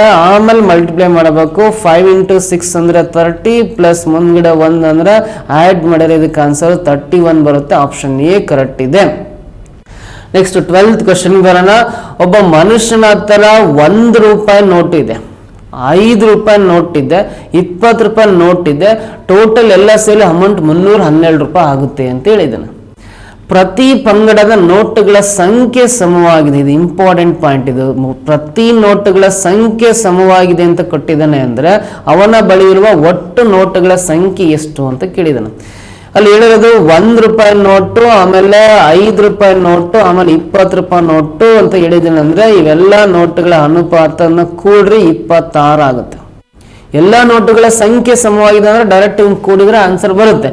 ಟೋಟಲ್ 26ಅನ್ನ ಟೋಟಲ್ ಅಮೌಂಟ್ 312ರಿಂದ ಬಾಕ್ಸ್ರಿ, 312ರಿಂದ ಡಿವೈಡ್ ಮಾಡ್ರಿ. 26 1 26, 36ರಲ್ಲಿ 26 5 ಉಳಿತು 52 ಆಗುತ್ತೆ. 26 52 ಕ್ಯಾನ್ಸಲ್ ಆಗುತ್ತೆ. ಅಂದ್ರೆ ಪ್ರತಿ ವಿಧದ ನೋಟುಗಳು 12 ಇದಾವೆ ಅಂತ. 1 ರೂಪಾಯಿ ನೋಟ್ 12 ಇದಾವೆ, 5 ರೂಪಾಯಿ ನೋಟು 12 ಇದಾವೆ, 20 ರೂಪಾಯಿ ನೋಟು 12 ಇದಾವೆ. ಟೋಟಲ್ ಎಲ್ಲ ಸೇರಿ ಎಷ್ಟು ನೋಟುಗಳಿದಾವೆ ಅಂದ್ರೆ 36 ನೋಟುಗಳಿದಾವೆ. 36 ಆಪ್ಷನ್ ಫಸ್ಟ್ ಒನ್ ಅಲ್ಲಿ ಇದೆ. ಇದು ರೈಟ್ ಆನ್ಸರ್ ಆಗುತ್ತೆ. Okay, clear? Coming to the next question ಬರೋಣ. ಕಾಣೆಯಾದ ಸಂಖ್ಯೆಯನ್ನು ಆಯ್ಕೆ ಮಾಡಿ ಅಂತ ಇದೆ. ಸೊ ಇದರಲ್ಲಿ ಒಂದು ಸಂಖ್ಯೆ ಕಾಣೆಯಾಗಿದೆ, ಅದು ಯಾವುದು ಅಂತ ಫೈಂಡ್ ಔಟ್ ಮಾಡ್ರಿ. ಇಲ್ಲಿ ಯಾವುದೋ ಒಂದು ಮ್ಯಾಥಮೆಟಿಕಲ್ ಲಾಜಿಕ್ ಯೂಸ್ ಮಾಡಿ, ಮ್ಯಾಥಮೆಟಿಕಲ್ ಆಪರೇಷನ್ ಯೂಸ್ ಮಾಡಿ ಸಂಖ್ಯೆಗಳನ್ನ ಬರೆದಿರ್ತಾನೆ. ಆ ಆಪರೇಷನ್ ಪ್ರಕಾರ, ಆ ಒಂದು ಕ್ಯಾಲ್ಕುಲೇಷನ್ ಪ್ರಕಾರ ಮಿಸ್ ಆಗಿರೋ ನಂಬರ್ ಯಾವುದು ಅಂತ ಫೈಂಡ್ ಔಟ್ ಮಾಡ್ಬೇಕು. ಸೊ ಫಸ್ಟ್ ರೋ ವೈಸ್ ನೋಡ್ತೀನಿ. ಹಿಂಗೆ ರೋ ವೈಸ್ ಅಡ್ಡ ಸಾಲಲ್ಲಿ ನೋಡ್ತೀನಿ. ಮೊದಲನೇ ಸಂಖ್ಯೆ 7 ಇದೆ, ಇಲ್ಲಿ ಕೊನೆ ಸಂಖ್ಯೆ 8 ಇದೆ. ಈ 7 ಮತ್ತು 8ನ್ನ ಮಲ್ಟಿಪ್ಲೈ ಮಾಡಿದ್ರೆ 7 8 56 ಮಧ್ಯ ಸಂಖ್ಯೆ ಆನ್ಸರ್. ಅದೇ ರೀತಿ ಲಾಸ್ಟ್ ರೋನಲ್ಲಿ ನೋಡೋಣ. ಇಲ್ಲಿ ಫಸ್ಟ್ ನಂಬರ್ 11 ಇದೆ, ಲಾಸ್ಟ್ ನಂಬರ್ 9 ಇದೆ. ಇವೆರಡು ಮಲ್ಟಿಪ್ಲೈ ಮಾಡಿದ್ರೆ 11 9 99 ಮಧ್ಯದಲ್ಲಿ ಕರೆಕ್ಟ್ ಇದೆ 99. ಸೊ ಹಾಗಾದ್ರೆ ಇಲ್ಲಿ 9 ಇದೆ, ಮಧ್ಯದಲ್ಲಿ 45 ಇದೆ, ಲಾಸ್ಟ್ ಕ್ವಶನ್ ಮಾರ್ಕ್ ಇದೆ. ಅಂದ್ರೆ 9ನ್ನ ಯಾವ ಸಂಖ್ಯೆ ಜೊತೆಗೆ ಗುಣಿಸಿದ್ರೆ 45 ಬರುತ್ತೆ ಅಂದ್ರೆ 9ನ್ನ 5 ಜೊತೆ ಗುಣಿಸ್ಬೇಕು. 9 5 45 ಮಧ್ಯ ಸಂಖ್ಯೆ ಸಮ ಆಗೋದ್ರಿಂದ ಕ್ವಶನ್ ಮಾರ್ಕ್ ಪ್ಲೇಸ್ ಅಲ್ಲಿ ಬರೋ ನಂಬರ್ 5 ಆಗಿರುತ್ತೆ. Okay, coming to the next question. 10 power 222 plus 10 power 220 equal to question mark ಇದೆ. ಸೊ ಇದಕ್ಕೆ 100% ಗ್ರೇಸ್ ಮಾರ್ಕ್ಸ್ ಸಿಗುತ್ತೆ ನಿಮಗೆ ಎಕ್ಸಾಮ್ ಅಲ್ಲಿ. ಯಾಕಂದ್ರೆ ಇಲ್ಲಿ ಪ್ಲಸ್ ಕೊಟ್ಟಿರೋದ್ರಿಂದ 10ನ್ನ 222 ಸಲ ಹಾಕೊಂಡು ಗುಣಿಸಿದ್ರೆ ಸಾಕಷ್ಟು ದೊಡ್ಡ ನಂಬರ್ ಬರುತ್ತೆ. ಅದೇ 10ನ್ನ 220 ಸಲ ಹಾಕೊಂಡು ಗುಣಿಸಿದ್ರೆ ಸಾಕಷ್ಟು ದೊಡ್ಡ ನಂಬರ್ ಬರುತ್ತೆ. ಅವೆರಡೂ ಕೂಡಿದ್ರೆ ಇಲ್ಲಿರೋ ಆಪ್ಷನ್ಸ್ ಅಲ್ಲಿ ಯಾವುದು ಆನ್ಸರ್ ಆಗಿರಕ್ ಸಾಧ್ಯನೇ ಇಲ್ಲ. ಸೊ ಹಾಗಾಗಿ ಈ ಪ್ರಶ್ನೆಗೆ ನಿಮಗೆ ಗ್ರೇಸ್ ಮಾರ್ಕ್ಸ್ ಸಿಗುತ್ತೆ. ಆಕ್ಚುಲಿ ಅದು ಏನ್ ಆಗ್ಬೇಕಾಯ್ತು ಅಂತ ತೋರಿಸ್ತಾನೆ. ಅದೇನ್ ಆಗ್ಬೇಕಾಯ್ತು ಅಂದ್ರೆ 10 power 222 ಅದು ಪ್ಲಸ್ ಚಿಹ್ನೆ ಬದಲಾಗಿ ಡಿವೈಡ್ ಬೈ ಚಿಹ್ನೆ ಆಗಿದ್ರೆ ಮಾತ್ರ ಸರಿ ಆಗುತ್ತೆ. 10 power 220 ಅಂತ ತಗೊಂಡು ಈ ಡಿವೈಡ್ ಬೈ ಚಿಹ್ನೆ ಹಾಕೊಂಡಿದ್ದೆ ಆದ್ರೆ ಇಲ್ಲಿ ನೋಡಿ ಬೇಸ್ 10 ಇದೆ, ಇಲ್ಲೂ ಬೇಸ್ 10 ಇದೆ. ಅಂದ್ರೆ ಕಾಮನ್ ಆಗಿ ಒಂದೇ ಬೇಸ್ ಬರ್ಕೊಂಡ್ಬಿಟ್ಟು ಸೊ ನಡುವೆ ಡಿವೈಡ್ ಬೈ ಇದ್ದಾಗ ಇವೆರಡು ಪವರ್ಸ್ ಅನ್ನ ಸಬ್ಟ್ರಾಕ್ಟ್ ಮಾಡಬೇಕು, ಮೈನಸ್ ಮಾಡಬೇಕು. ಬೇಸ್ ಸೇಮ್ ಇದ್ದು ನಡುವೆ ಡಿವೈಡ್ ಬೈ ಸೈನ್ ಇದ್ದಾಗ, ಚಿಹ್ನೆ ಇದ್ದಾಗ ಬಂದಾಗ ಈ ಪವರ್ಸ್ ಏನ್ ಮಾಡಬೇಕು, ಮೈನಸ್ ಮಾಡಬೇಕು. 222 ನಲ್ಲಿ 220 ಮೈನಸ್ ಮಾಡಿದ್ರೆ ಇನ್ನು 2 ಮಾತ್ರ ಉಳಿಯುತ್ತೆ. 10 ಸ್ಕ್ವೇರ್ ಆಗುತ್ತೆ. 10 ಸ್ಕ್ವೇರ್ ಅಂದ್ರೆ 10 ಇಂಟು 10, 10 2 ಸಲ ಬರ್ಕೊಂಡು ಗುಣಿಸ್ರಿ ಅಂತ. 10 ಇಂಟು 10 ಎಷ್ಟಾಗುತ್ತೆ, 100 ಆಗುತ್ತೆ. ಇದಕ್ಕೆ ಆಪ್ಷನ್ ಬಿ ಆನ್ಸರ್ ಆಗುತ್ತೆ. ಇಲ್ಲಿ ಪ್ಲಸ್ ಬದಲಾಗಿ ಡಿವೈಡ್ ಬೈ ಚಿಹ್ನೆ ಇದ್ದಿದ್ರೆ. ಓಕೆ, ಗೊತ್ತಾಯ್ತಾ?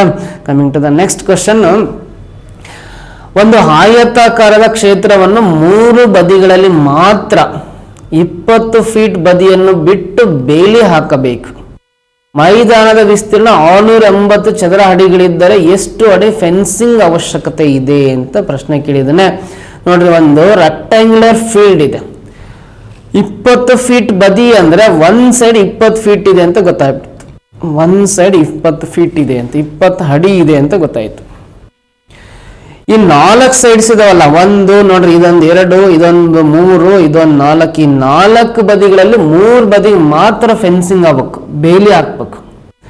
ಸೊ ಟೋಟಲ್ ಎಷ್ಟಡಿ ಫೆನ್ಸಿಂಗ್ ಹಾಕ್ಬೇಕು ಅಂತ ಪ್ರಶ್ನೆ ಕೇಳಿದಾನೆ. ಆಮೇಲೆ ಇನ್ನೊಂದು ಕ್ಲೂ ಕೊಟ್ಟಿದ್ದಾನೆ, ಮೈದಾನದ ವಿಸ್ತೀರ್ಣ. ಈ ಆಯತಾಕಾರದ ಈ ಮೈದಾನದ ವಿಸ್ತೀರ್ಣ ಕೊಟ್ಟಿದ್ದಾನೆ, ಏರಿಯಾ ಕೊಟ್ಟಿದ್ದಾನೆ, ಮೈದಾನದ ವಿಸ್ತೀರ್ಣ. ಸೊ ನೋಡ್ರಿ, 20 ಅಡಿ ಇರೋದನ್ನ ನಾನು ಅಗಲ ಅಂತ ತಗಂತೀನಿ. ನಾವು ಉದ್ದ ಕಂಡಿಡ್ಕೋಬೇಕು. ಉದ್ದ ಕಂಡಿಡ್ಕೋಬೇಕು. ಹೆಂಗ್ ಕಂಡಿಡಿಬೇಕು ಅಂದ್ರೆ, ಆಯತಾಕಾರದ ವಿಸ್ತೀರ್ಣ ಕಂಡಿಡಿಯೋ formula A = L × B. A ಅಂದ್ರೆ ಏರಿಯಾ, ವಿಸ್ತೀರ್ಣ ಅಂತ. L × B ಅಂದ್ರೆ ಲೆಂತ್ ಇಂಟು ಬ್ರೆಡ್ತ್, ಉದ್ದ ಇಂಟು ಅಗಲ. ಆಯತಾಕಾರದ ವಿಸ್ತೀರ್ಣ ಅಂದ್ರೆ ಉದ್ದ ಇಂಟು ಅಗಲ, ಲೆಂತ್ ಇಂಟು ಬ್ರೆಡ್ತ್ ಅಂತ ಹೇಳ್ತೀವಿ. ವಿಸ್ತೀರ್ಣ ಪ್ರಶ್ನೆಯಲ್ಲೇ ಕೊಟ್ಟಿದ್ದಾನೆ 680 ಅಂತ. L ಅಂದ್ರೆ ಉದ್ದ ಕಂಡಿಡ್ಕೋಬೇಕು, B ಅಂದ್ರೆ ಅಗಲ, ಒಂದ್ ಸೈಡ್ 20 ಫೀಟ್ ಇದೆ ಅಂತ ಹೇಳಿದ್ರೆ 20 ಬರೀತೀನಿ. ನೋಡ್ರಿ, ಕ್ಯಾನ್ಸಲ್ ಮಾಡ್ರಿ. ಇಲ್ಲಿರೋ 0 0 ಕ್ಯಾನ್ಸಲ್ ಆಗುತ್ತೆ. 2 ಇಂದ 68 ಡಿವೈಡ್ ಮಾಡ್ರಿ 34 ಬರುತ್ತೆ. 2 ರಿಂದ 68 ಭಾಗಿಸಿದ್ರೆ 34 ಬರುತ್ತೆ. ಎಲ್ ಅಂದ್ರೆ ಉದ್ದ 34 ಅಡಿ ಇದೆ ಅಂತ. ಇದ್ರ ಆಪೋಸಿಟ್ ಸೈಡ್ ಇದು ಎಲ್ಲ ಆಗುತ್ತೆ, ಇದು 34 ಅಡಿ ಇದೆ ಅಂತ. ಇದು 20 ಫೀಟ್ ಇದೆ ಅಂದ್ರೆ ಆಯತ ಆಗಿರೋದ್ರಿಂದ ಇದ್ರ ಆಪೋಸಿಟ್ ಸೈಡ್ ಕೂಡ 20 ಫೀಟ್ ಇರ್ಬೇಕು, 20 ಅಡಿನೇ ಇರ್ಬೇಕು.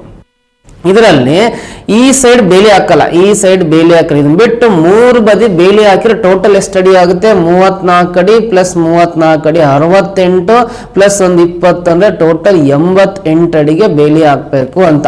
ಬೇಲಿ ಹಾಕ್ಲಿಕ್ಕೆ ಟೋಟಲ್ ಎಷ್ಟು ಅಡಿ ಇದೆ ಅಲ್ಲಿ ಅಂದ್ರೆ ಫೆನ್ಸಿಂಗ್ ಅವಶ್ಯಕತೆ ಇರ್ತಕ್ಕಂಥದ್ದು 88 ಫೀಟ್ಗೆ ಆಪ್ಷನ್ ಡಿ ಸರಿ ಆಗುತ್ತೆ ಇದಕ್ಕೆ. Okay, clear. Coming to the next question ಬರೋಣ. ಇಲ್ಲಿ ಡಯಾಗ್ರಾಮ್ ಇದೆ. ಇಲ್ಲಿ ಲಾಸ್ಟ್ ಚಿತ್ರದಲ್ಲಿ ಮಿಸ್ ಆಗಿರ್ತಕ್ಕಂಥ ಚಿತ್ರ ಈ ಕೊಟ್ಟರೆ 4 ಆಪ್ಷನ್ಸ್ ಅಲ್ಲಿ ಯಾವುದು ಅಂತ ಪ್ರಶ್ನೆ ಕೇಳಿದನು. ವೆರಿ ಸಿಂಪಲ್ ಕ್ಲೂ ನೋಡ್ರಿ. ಮೊದಲನೇ ಚಿತ್ರದಲ್ಲಿ ಒಂದು ಸಿಂಗಲ್ ಸರ್ಕಲ್ ಇದೆಯಲ್ಲ, ಇದು ಆಂಟಿ ಕ್ಲಾಕ್ ವೈಸ್ ಡೈರೆಕ್ಷನ್ ಅಲ್ಲಿ ಮೂವ್ ಆಗಿದೆ. ಎರಡನೇ ಚಿತ್ರದಲ್ಲಿ ಈ ಪ್ಲೇಸ್ ಬಂದಿದೆ. ಸೊ ಎರಡನೇದರಿಂದ ಮೂರನೇದವರೆಗೆ ಆಂಟಿ ಕ್ಲಾಕ್ ವೈಸ್ ಡೈರೆಕ್ಷನ್ ಅಲ್ಲಿ ಈ ಪ್ಲೇಸ್ ಅಲ್ಲಿ, ಈ ರೀಸನ್ ಅಲ್ಲಿ ಮೂರನೇದರಲ್ಲಿ ಬಂದಿದೆ ಇಲ್ಲಿಗೆ. ಸೊ ಹಾಗಾದ್ರೆ ನಮಗೆ ಆನ್ಸರ್ ಬೇಕಂದ್ರೆ ಆ ಒಂದು ಸಿಂಗಲ್ ಸರ್ಕಲ್ ಇರ್ತಕ್ಕಂಥದ್ದು ಇಲ್ಲಿಂದ next anticlockwise direction ಒಂದು ವಲಯ ಮುಂದಕ್ಕೆ ಹೋತಂದ್ರೆ ಇಲ್ಲಿ ಬರುತ್ತೆ. ಆ ಸಿಂಗಲ್ ಸರ್ಕಲ್ ಈ ಕ್ವಾಡ್ರೆಂಟ್ ಅಲ್ಲಿ ಬರೋದಂದ್ರೆ ಆಪ್ಷನ್ ಡಿ. ಇಲ್ಲಿ 2 ಸರ್ಕಲ್ ಇದಾವೆ, ರಾಂಗು. ಇಲ್ಲಿ 2 ಸ್ಕ್ವೇರ್ಸ್ ಇದಾವೆ, ಇದು ರಾಂಗು, ಇದು ರಾಂಗು. ಹಾಗಾದ್ರೆ option A correct. Single circle ಈ ಪ್ಲೇಸ್ ಅಲ್ಲಿ ಬರೋದು. Okay, clear? ಎಷ್ಟು ಈಸಿ ಇದೆ ಅಂತ ಅದು. Coming to the next question ಬರೋಣ. ADCEB = 14352 ಅಂತ ಇದೆ. ನೋಡ್ರಿ, ಎ ಅನ್ನೋದು ಆಲ್ಫಾಬೆಟ್ ಅಲ್ಲಿ 1ನೇ ಅಕ್ಷರ, ಡಿ ಅನ್ನೋದು ಆಲ್ಫಾಬೆಟ್ ಅಲ್ಲಿ 4ನೇ ಅಕ್ಷರ, ಸಿ ಅನ್ನೋದು ಆಲ್ಫಾಬೆಟ್ ಅಲ್ಲಿ 3ನೇ ಅಕ್ಷರ, ಇ ಅನ್ನೋದು ಆಲ್ಫಾಬೆಟ್ ಅಲ್ಲಿ 5ನೇ ಅಕ್ಷರ, ಬಿ ಅನ್ನೋದು ಆಲ್ಫಾಬೆಟ್ ಅಲ್ಲಿ 2ನೇ ಅಕ್ಷರ. ಹಾಗಾಗಿ 14352 ಅಂತ ಇಲ್ಲಿ ನಂಬರ್ ಕೊಟ್ಟಿದ್ದಾನೆ. ಇದೇ ಪ್ರಕಾರ GIHFJ ಗೆ ಬರಿತಾ ಹೋಗೋಣ. GIHFJ ಗೆ ಬರಿತಾ ಹೋದ್ರೆ ಜಿ ಅನ್ನೋದು ಆಲ್ಫಾಬೆಟ್ ಅಲ್ಲಿ 7ನೇ ಅಕ್ಷರ, ಐ ಅನ್ನೋದು ಆಲ್ಫಾಬೆಟ್ ಅಲ್ಲಿ 9ನೇ ಅಕ್ಷರ. 7 ಬಂದ ತಕ್ಷಣ 7 ಮೊದಲನೇ ಪ್ಲೇಸ್ ಅಲ್ಲಿ ಇರೋದು ಆಪ್ಷನ್ ಬಿ ಬಿಟ್ರೆ ಬೇರೆ ಯಾವ ಆಪ್ಷನ್ ಇಲ್ಲ. ಇಲ್ಲಿಗೆ ಸ್ಟಾಪ್ ಮಾಡಿ ಆಪ್ಷನ್ ಬಿ ನೇ ಕರೆಕ್ಟ್ ಅಂತ ಹೇಳ್ಬಹುದು. ಪೂರ್ತಿ ನಾವೇನು ಸಾಲ್ವ್ ಮಾಡೋ ಅವಶ್ಯಕತೆ ಇಲ್ಲ. ಇನ್ ಕೇಸ್ ಸಾಲ್ವ್ ಮಾಡೋದಾದ್ರೆ ಎಚ್ ಆಲ್ಫಾಬೆಟ್ ಅಲ್ಲಿ 8ನೇ ಅಕ್ಷರ, ಎಫ್ ಆಲ್ಫಾಬೆಟ್ ಅಲ್ಲಿ 6ನೇ ಅಕ್ಷರ, ಜೆ ಅನ್ನೋದು ಆಲ್ಫಾಬೆಟ್ ಅಲ್ಲಿ 10ನೇ ಅಕ್ಷರ ಆಗುತ್ತೆ. 7 9 8 6 10 ಆನ್ಸರ್ ಬರುತ್ತೆ. ಆಪ್ಷನ್ ಬಿ ನೇ ಕರೆಕ್ಟ್ ಅಂತ ಹೇಳ್ತೀವಿ. Coming to the next 18th question ಬರೋಣ. ಒಂದು ನಿಖರವಾದ ಗಡಿಯಾರ ಬೆಳಗ್ಗೆ 8 ಗಂಟೆ ತೋರಿಸುತ್ತದೆ. ಬೆಳಗ್ಗೆ 8 ಗಂಟೆ ಆಗಿದೆ, ಮತ್ತೆ ಮಧ್ಯಾಹ್ನ 2 ಗಂಟೆ ತೋರಿಸ್ತಾ ಇದೆ. ಬೆಳಗ್ಗೆ 8 ಗಂಟೆ ಆಮೇಲೆ ನೆಕ್ಸ್ಟ್ 2 ಗಂಟೆ ತೋರಿಸ್ತಾ ಇತ್ತು. ಈ ಮಧ್ಯೆ ಗಡಿಯಾರದಲ್ಲಿ ಗಂಟೆ ಕೈ, ಅವರ್ ಹ್ಯಾಂಡ್ ಎಷ್ಟು ಡಿಗ್ರಿಗಳ ಮೂಲಕ ತಿರುಗುತ್ತಿದೆ ಅಂತ. ಅಂದರೆ ಬೆಳಗ್ಗೆ 8 ಗಂಟೆಯಿಂದ ಸ್ಟಾರ್ಟ್ ಮಾಡಿ ಮಧ್ಯಾಹ್ನ 2 ಗಂಟೆ ಅಷ್ಟೊತ್ತಿಗೆ ಗಂಟೆ ಮುಳ್ಳು ಎಷ್ಟು ಡಿಗ್ರಿ ತಿರುಗಿರುತ್ತೆ ಅಂತ ಪ್ರಶ್ನೆ ಕೇಳಿದನು. ಬೆಳಗ್ಗೆ 8 ಗಂಟೆಯಿಂದ ಮಧ್ಯಾಹ್ನ 2 ಗಂಟೆವರೆಗೂ ಗಂಟೆ ಮುಳ್ಳು ಎಷ್ಟು ಡಿಗ್ರಿ ಚಲಿಸಿರುತ್ತೆ, ಎಷ್ಟು ಡಿಗ್ರಿ ತಿರುಗಿರುತ್ತೆ ಅಂತ ಪ್ರಶ್ನೆ ಕೇಳಿದಾನೆ. ಸೊ ನೋಡ್ರಿ ಇಲ್ಲಿ ಇದು 12, ಇದು ಕೆಳಗಿಂದ 6, ಈ ಸೈಡ್ 3, ಈ ಸೈಡ್ 9, ಇಲ್ಲಿ ಎಷ್ಟು ಬರುತ್ತೆ 8 ಬರುತ್ತೆ, ಇಲ್ಲಿ 7 ಬರುತ್ತೆ, ಇಲ್ಲಿ 5 ಬರುತ್ತೆ, ಇಲ್ಲಿ 4 ಬರುತ್ತೆ, ಇಲ್ಲಿ 2 ಬರುತ್ತೆ, ಇಲ್ಲಿ 1 ಬರುತ್ತೆ, ಇಲ್ಲಿ 11 ಬರುತ್ತೆ, ಇಲ್ಲಿ 10 ಬರುತ್ತೆ. ಸೊ 8 ಗಂಟೆ ಅಂದರೆ ಗಂಟೆ ಮುಳ್ಳು 8 ಗಂಟೆ ಆದಾಗ ಎಕ್ಸಾಕ್ಟಾಗಿ 8 ಹತ್ರ ಇರುತ್ತೆ. 8 ಹತ್ರ ಗಂಟೆ ಮುಳ್ಳು ಎಕ್ಸಾಕ್ಟಾಗಿ 8 ಹತ್ರ ಇರುತ್ತೆ. 8 ಹತ್ರ ಇರೋ ಗಂಟೆ ಮುಳ್ಳು 2ಕ್ಕೆ ಬಂದಿದೆ ಅಂದರೆ ನೋಡಿ, 2 ಗಂಟೆ ಆದಾಗ ಗಂಟೆ ಮುಳ್ಳು 2 ಹತ್ರ ಕರೆಕ್ಟಾಗಿರುತ್ತೆ. 2 ಹತ್ರ ಕರೆಕ್ಟಾಗಿರುತ್ತೆ. ಅವಾಗ ಇವೆರಡರ ನಡುವೆ ಎಷ್ಟು ಡಿಗ್ರಿ ಇರುತ್ತೆ ಅಂದರೆ 180 ಸ್ಟ್ರೈಟ್ ಲೈನ್ ಕಾಣಿಸುತ್ತೆ ನೋಡ್ರಿ, 180 ಡಿಗ್ರಿ ಆಗುತ್ತೆ. ಅದರ್ವೈಸ್ ಬೆಳಗ್ಗೆ 8 ಗಂಟೆಯಿಂದ ಮಧ್ಯಾಹ್ನ 2 ಗಂಟೆವರೆಗೂ ಟೋಟಲ್ ಎಷ್ಟು ಅವರ್ಸ್ ಕೌಂಟ್ ಮಾಡಬಹುದು ಅಂತ ಕೌಂಟ್ ಮಾಡೋಣ. 8 ಗಂಟೆಯಿಂದ 9 ಗಂಟೆಗೆ 1 ಅವರ್, 10 ಗಂಟೆ 2 ಅವರ್ಸ್, 11 ಗಂಟೆ 3 ಅವರ್ಸ್, 12 ಗಂಟೆ 4 ಅವರ್ಸ್, 1 ಗಂಟೆ 5 ಅವರ್ಸ್, 2 ಗಂಟೆ 6 ಅವರ್ಸ್ ಆಗುತ್ತೆ. ಬೆಳಗ್ಗೆ 8 ಗಂಟೆಯಿಂದ ಮಧ್ಯಾಹ್ನ 2 ಗಂಟೆಗೆ ಟೋಟಲ್ 6 ಅವರ್ಸ್ ಆಗುತ್ತೆ. 1 ಅವರ್ಗೆ 30 ಡಿಗ್ರಿ ಚಲಿಸುತ್ತೆ ಗಂಟೆ ಮುಳ್ಳು, 1 ಅವರ್ಗೆ 30 ಡಿಗ್ರಿ ಮುಂದೆ ಚಲಿಸುತ್ತೆ. 1 ಅವರಿಗೆ 30 ಡಿಗ್ರಿ ಆದರೆ 6 ಅವರ್ಸ್ ಅಂದರೆ 30 × 6 ಮಲ್ಟಿಪ್ಲೈ ಮಾಡಿದ್ರೆ 180 ಡಿಗ್ರಿ ಆಗುತ್ತೆ. ಆಪ್ಷನ್ ಡಿ ಇದಕ್ಕೆ ಸರಿಯಾದ ಉತ್ತರ ಆಗುತ್ತೆ. ಕ್ಲಿಯರ್ ಚಿತ್ರ ಹಾಕೋ ಅವಶ್ಯಕತೆನೇ ಇಲ್ಲ. Coming to the next 19th question ಬರೋಣ. 6 ಮುಖಗಳನ್ನು ಹೊಂದಿರುವ ಡೈಸ್ ಅಥವಾ ದಾಳ ಕ್ರಮವಾಗಿ 6 ಸಂಖ್ಯೆಗಳನ್ನು 1 2 3 4 5 6 ನೋಡ್ರಿ, ಒಂದು ದಾಳದಕ್ಕೆ 6 ಮುಖಗಳಿರ್ತವೆ. 6 ಮುಖಗಳ ಮೇಲೆ 1 2 3 4 5 6 ಅಂತ ನಂಬರ್ ಅನ್ನ ಬರೆದಿದ್ದಾರೆ ಅಂತ. ಒಂದು ದಾಳ ಅಂದ್ರೆ ಟೋಟಲ್ 6 ಫೇಸಸ್, ಆ 6 ಫೇಸಸ್ ಮೇಲೆ 1 to 6 ವರೆಗೂ ನಂಬರ್ಸ್ ಬರ್ಕಂತ ಹೋಗಿದ್ದಾರೆ ಅಂತ. ಈ ದಾಳವನ್ನು 3 ಬಾರಿ ಉರುಳಿಸಲಾಗುತ್ತದೆ. ಹಿಂಗೆ 3 ಸಲ ಹಿಂಗೆ ಹಾಕಿದ್ದಾರೆ. ಅದರ 3 ಸ್ಥಾನಗಳು 3 ಮುಖಗಳಲ್ಲಿ ಯಾವ ಸಂಖ್ಯೆ ಕಾಣಿಸ್ತಾ ಇದಾವಂತ ಇಲ್ಲಿ ಚಿತ್ರಗಳಲ್ಲಿ ಕೊಟ್ಟಿದ್ದಾರೆ. ಇದು ಬೇರೆ ಬೇರೆ ದಾಳಗಳಲ್ಲ, ಒಂದೇ ದಾಳದ 3 ವಿಭಿನ್ನ ರೂಪಗಳು ಅಂತ. 3 different forms of a single die ಅದು. ಸಾಗರ ಒಂದಕ್ಕೆ ವಿರುದ್ಧವಾದ ಸಂಖ್ಯೆಯನ್ನು ಹುಡುಕಿ ಅಂತ ಪ್ರಶ್ನೆ ಕೇಳಿದಾರಲ್ಲ ನೋಡ್ರಿ. 1 ಅನ್ನೋದು ಮೊದಲನೇ ದಾಳದಲ್ಲಿ ಇದೆ, ಬೇರೆ ದಾಳದಲ್ಲಿ ಇಲ್ಲ ಅಂದ್ರೆ ಇದನ್ನ ಒಂದು 3-4 ಮೆಥಡ್ ಇಂದ ಆನ್ಸರ್ ಮಾಡಬಹುದು. ನಾನು ಒಂದು ಮೆಥಡ್ ಅನ್ನ ಇಲ್ಲಿ ಮಾತ್ರ ಹೇಳ್ಕೊಡ್ತೀನಿ. ಏನು ಅಂದ್ರೆ, ಒಂದು ಬೇರೆ ಚಿತ್ರದಲ್ಲಿ ಇಲ್ಲ ಅಂದ್ರೆ ಅತಿ ಹೆಚ್ಚು ರಿಪೀಟ್ ಆಗಿರೋ ಸಂಖ್ಯೆಯಲ್ಲಿ ಯಾವ್ದು ಕಾಣಿಸುತ್ತೆ ಅಂದ್ರೆ ಇಲ್ಲಿ 5 ಇದೆ, ಇದರಲ್ಲೂ 5 ಇರೋದ್ರಿಂದ ನಾನು ಫಸ್ಟ್ ನೋಡ್ರಿ ಈಸಿ ಮೆಥಡ್ ಅಂದ್ರೆ 1 to 6 ವರೆಗೆ ನಂಬರ್ಸ್ ಬರ್ಕಂತೀನಿ. 1 2 3 4 5 6 ಅಂತ 6 ಫೇಸಸ್ ಎಲ್ಲ 6 ನಂಬರ್ಸ್ ಬರೆಯೋಣ. ಸೊ ಇಲ್ಲಿ ನಾನು ರಿಪೀಟ್ ಆಗಿರೋ ಸಂಖ್ಯೆ 5 ಎರಡನೇ ದಾಳದಲ್ಲಿ ಇದೆ, ಮೂರನೇ ದಾಳದಲ್ಲಿ 5 ಇದೆ ಅಂದ್ರೆ 5ಕ್ಕೆ ವಿರುದ್ಧ ಸಂಖ್ಯೆ ಕಂಡುಹಿಡಿಯೋಣ. ಪ್ರಶ್ನೆಯಲ್ಲಿ ಹೇಳಿರೋದು 1ಕ್ಕೆ ವಿರುದ್ಧ ಸಂಖ್ಯೆ, ಬಟ್ ನಾನು 1ಕ್ಕೆ ಕಂಡುಹಿಡಿತಾ ಇಲ್ಲ. ಯಾಕಂದ್ರೆ 1 ಅನ್ನೋದು ಮೊದಲನೇ ದಾಳ ಬಿಟ್ಟು ಬೇರೆ ದಾಳದಲ್ಲಿ ಇಲ್ಲ. ಅದನ್ನ ಬಿಟ್ಟು ಬೇರೆ ಅತಿ ಹೆಚ್ಚು ರಿಪೀಟ್ ಆಗಿರೋ ಸಂಖ್ಯೆ 5, ಇಲ್ಲೂ 5 ಇದೆ, 5ಕ್ಕೆ ಕಂಡುಹಿಡಿಯೋಣ. ಯಾಕಂದ್ರೆ 2ಕ್ಕೆ ಕಂಡುಹಿಡಿಯೋದು ಬೇಡ, 3ಕ್ಕೂ ಕಂಡುಹಿಡಿಯೋದು ಬೇಡ, 1ರ ಪಕ್ಕದಲ್ಲಿರೋ ಸಂಖ್ಯೆಗಳು ಬೇಡ, 1 ಬೇಡ, 3 ಹೊರತುಪಡಿಸಿ ಮತ್ತೆ ರಿಪೀಟ್ ಆಗಿರೋ ಸಂಖ್ಯೆ ಕಂಡುಹಿಡಿಬೇಕು. ಸೊ ಮೊದಲನೇ ದಾಳದಲ್ಲಿ 5 ಇಲ್ಲ ಬಿಡೋಣ, ಎರಡನೇ ದಾಳದಲ್ಲಿ 5 ಇದೆಯಲ್ಲ, ಪಕ್ಕದಲ್ಲಿ 3 ಮತ್ತು 4 ಇರೋದ್ರಿಂದ ಈ 3, 4 ಕ್ಯಾನ್ಸಲ್ ಮಾಡಿ 5ಕ್ಕೆ ವಿರುದ್ಧ ಸಂಖ್ಯೆಗಳಲ್ಲ. ಎರಡನೇ ದಾಳದಲ್ಲಿ 5 ಇದೆ, ಪಕ್ಕದಲ್ಲಿ 6 ಮತ್ತು 2 ಇರೋದ್ರಿಂದ ಈ 2 ಮತ್ತು 6 ನಾವು 5ಕ್ಕೆ ಆಪೋಸಿಟ್ ಆಗಿರಲ್ಲ, ಅವನು ಕ್ಯಾನ್ಸಲ್ ಮಾಡ್ತಾನೆ. ಇನ್ನು ಕ್ಯಾನ್ಸಲ್ ಆಗದಂಗೆ ಉಳಿದಿರೋ ಸಂಖ್ಯೆ ಅದಿಲ್ಲಿ 1 ಉಳಿದಿರೋದ್ರಿಂದ 5ಕ್ಕೆ ಆಪೋಸಿಟ್ ಆಗಿ 1 ಇರುತ್ತೆ ಅಂತ. 5 ಇರ್ತಕ್ಕಂಥ ಸಂಖ್ಯೆಯ ಮುಖದಲ್ಲಿ ವಿರುದ್ಧ ಮುಖದಲ್ಲಿ 1 ಇರುತ್ತೆ ಅಂತ. 5ಕ್ಕೆ ಆಪೋಸಿಟ್ 1 ಅಂದಮೇಲೆ 1ಕ್ಕೆ ಆಪೋಸಿಟ್ 5 ಆಗಿರಲೇಬೇಕು. ಆಪ್ಷನ್ ಸಿ ಇದು ಕರೆಕ್ಟ್ ಉತ್ತರ ಆಗುತ್ತೆ. Option C is the right answer. Otherwise ಇನ್ನೊಂದು ಥರ ಆನ್ಸರ್ ಮಾಡ್ಬೋದು. ಏನು ಅಂದರೆ, ಮೊದಲನೇ ದಾಳ ಎರಡನೇ ದಾಳ ನೋಡೋಣ. ಇವೆರಡೂ ದಾಳದಲ್ಲಿ ಕಾಮನ್ ನಂಬರ್ ಯಾವುದಿದೆ? 3 ಇದೆ. ಫಸ್ಟ್ ಡೈಸಲ್ಲಿ 3 ಇದೆ, ಸೆಕೆಂಡಲ್ಲೂ 3 ಇದೆ. ಬಟ್ ಸೇಮ್ ಫೇಸಸ್ ಅಲ್ಲಿ ಕಾಮನ್ ಇಲ್ಲ. ಇದು ಸೈಡ್ ಫೇಸಲ್ಲಿ ಇದೆ, ಇದು ಫ್ರಂಟ್ ಫೇಸಲ್ಲಿ ಇದೆ. ಎರಡೂ ದಾಳಗಳಲ್ಲಿ ಯಾವ್ದಾದ್ರು ಒಂದು ಸಂಖ್ಯೆ ಕಾಮನ್ ಆಗಿದ್ದಾಗ, ಬೇರೆ ಬೇರೆ ಪೊಸಿಷನ್ಸ್ ಅಲ್ಲಿ ಬೇರೆ ಬೇರೆ ಫೇಸಸ್ ಅಲ್ಲಿ ಕಾಮನ್ ಆಗಿದ್ದಾಗ, ಸೊ ಇಲ್ಲಿ ಕಾಮನ್ ಆಗಿರೋ 3 ಎಲ್ಲ ಮೊದಲನೇ ದಾಳದಲ್ಲಿ 3 ಬರ್ಕೊಂಬಿಡೋಣ. ಈ 3 ಇಂದ ಕ್ಲಾಕ್ ವೈಸ್ ಡೈರೆಕ್ಷನ್ ಅಲ್ಲಿ ಯಾವ್ದು ಬರುತ್ತೆ? 2 ಬರುತ್ತೆ, ಪಕ್ಕದಲ್ಲಿ 2 ಬರುತ್ತೆ. 2 ಇಂದ ಕ್ಲಾಕ್ ವೈಸ್ ಡೈರೆಕ್ಷನ್ ಅಲ್ಲಿ ಯಾವ ಸಂಖ್ಯೆ ಕಾಣಿಸುತ್ತೆ? ಇಲ್ಲಿ 1 ಕಾಣಿಸುತ್ತೆ, 1 ಮುಂದ್ಗಡೆ ಬರುತ್ತೆ. ಸೊ ನೆಕ್ಸ್ಟ್ ಅದೇ ರೀತಿ ಎರಡನೇ ದಾರದಲ್ಲಿ ಕಾಮನ್ ಆಗಿರೋ ನಂಬರ್ 3 ಅಲ್ಲ, 3 ಸ್ಟಾರ್ಟ್ ಮಾಡಿ ಕ್ಲಾಕ್ ವೈಸ್ ಡೈರೆಕ್ಷನ್ ಅಲ್ಲಿ 4 ಬರುತ್ತೆ. 3 ಬರ್ಕೊಂಡು 3 ಕ್ಲಾಕ್ ವೈಸ್ ಡೈರೆಕ್ಷನ್ ಅಲ್ಲಿ 4 ಬರುತ್ತೆ. 4 ಕ್ಲಾಕ್ ವೈಸ್ ಡೈರೆಕ್ಷನ್ ಅಲ್ಲಿ 5 ಬರುತ್ತೆ. ಸೊ ಇದ್ರ ಅರ್ಥ ಏನು, 2ಗೆ ಆಪೋಸಿಟ್ ಆಫ್ 4 ಇರುತ್ತೆ, 1ಕ್ಕೆ ಆಪೋಸಿಟ್ ಆಫ್ 5 ಇರುತ್ತೆ ಅಂತ. 1ಕ್ಕೆ ವಿರುದ್ಧ ಸಂಖ್ಯೆ ಅಂದ್ರೆ 5 ಅಂತ ಹೇಳ್ಬೋದು. ಈ ಮೆಥಡ್ ಅಲ್ಲೂ ಆನ್ಸರ್ ಮಾಡ್ಬೋದು. ಕ್ಲಿಯರಾ? Coming to the next question ಬರೋಣ. ಇಲ್ಲಿ the value of x is ಅಂತ ಪ್ರಶ್ನೆ ಕೇಳಿದಾನೆ. The value of x is ಅಂತ, ಎಕ್ಸ್ ನ ಬೆಲೆಯನ್ನ ಕಂಡುಹಿಡಿಬೇಕು ಅಂತ.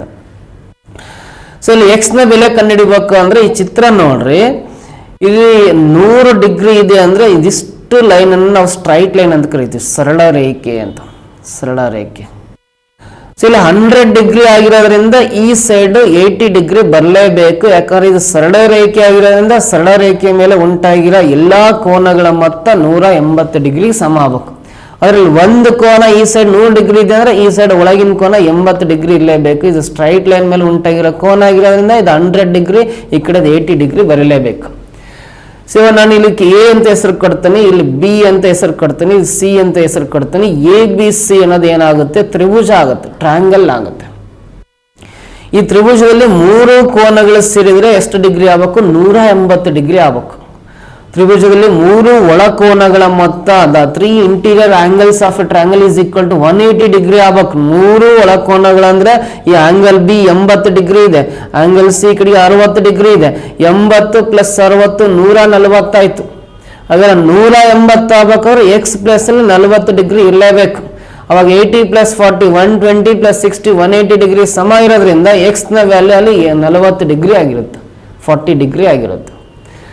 ಸೊ ಅದರ್ವೈಸ್ ಇನ್ನೊಂದು ಲಾಜಿಕ್ನ ಇದಕ್ಕೆ ಫಾಲೋ ಮಾಡೋದಾದ್ರೆ, ನಾವು ಇನ್ನೊಂದು ಲಾಜಿಕ್ ಫಾಲೋ ಮಾಡೋದಾದ್ರೆ ಯಾವ ರೀತಿ ಮಾಡ್ತೀವಿ ಅಂದ್ರೆ, ನೋಡ್ರಿ ತ್ರಿಭುಜದ ಎಕ್ಸ್ಟರ್ನಲ್ ಆಂಗಲ್ ಅಂತ ಕರಿತೀವಿ 100 ಡಿಗ್ರಿನ, ಬಹಿರ್ಕೋನ.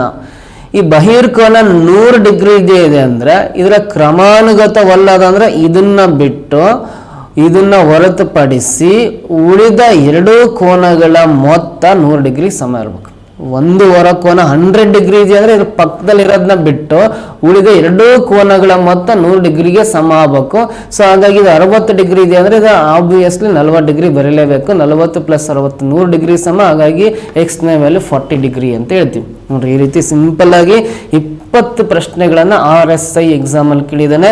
ಈ 20 ಪ್ರಶ್ನೆಗಳಿಗೆ ಸುಮಾರು ಒಂದು 80 to 90% ಯಾರು ಚೆನ್ನಾಗಿ ಆನ್ಸರ್ ಮಾಡಿರ್ತೀರೋ ಸೊ ನೀವಂತೂ ಸೆಲೆಕ್ಟ್ ಆಗೋದ್ರಲ್ಲಿ ಯಾವುದೇ ಡೌಟ್ ಇಲ್ಲ ಅಂತ ಹೇಳ್ಬೋದು.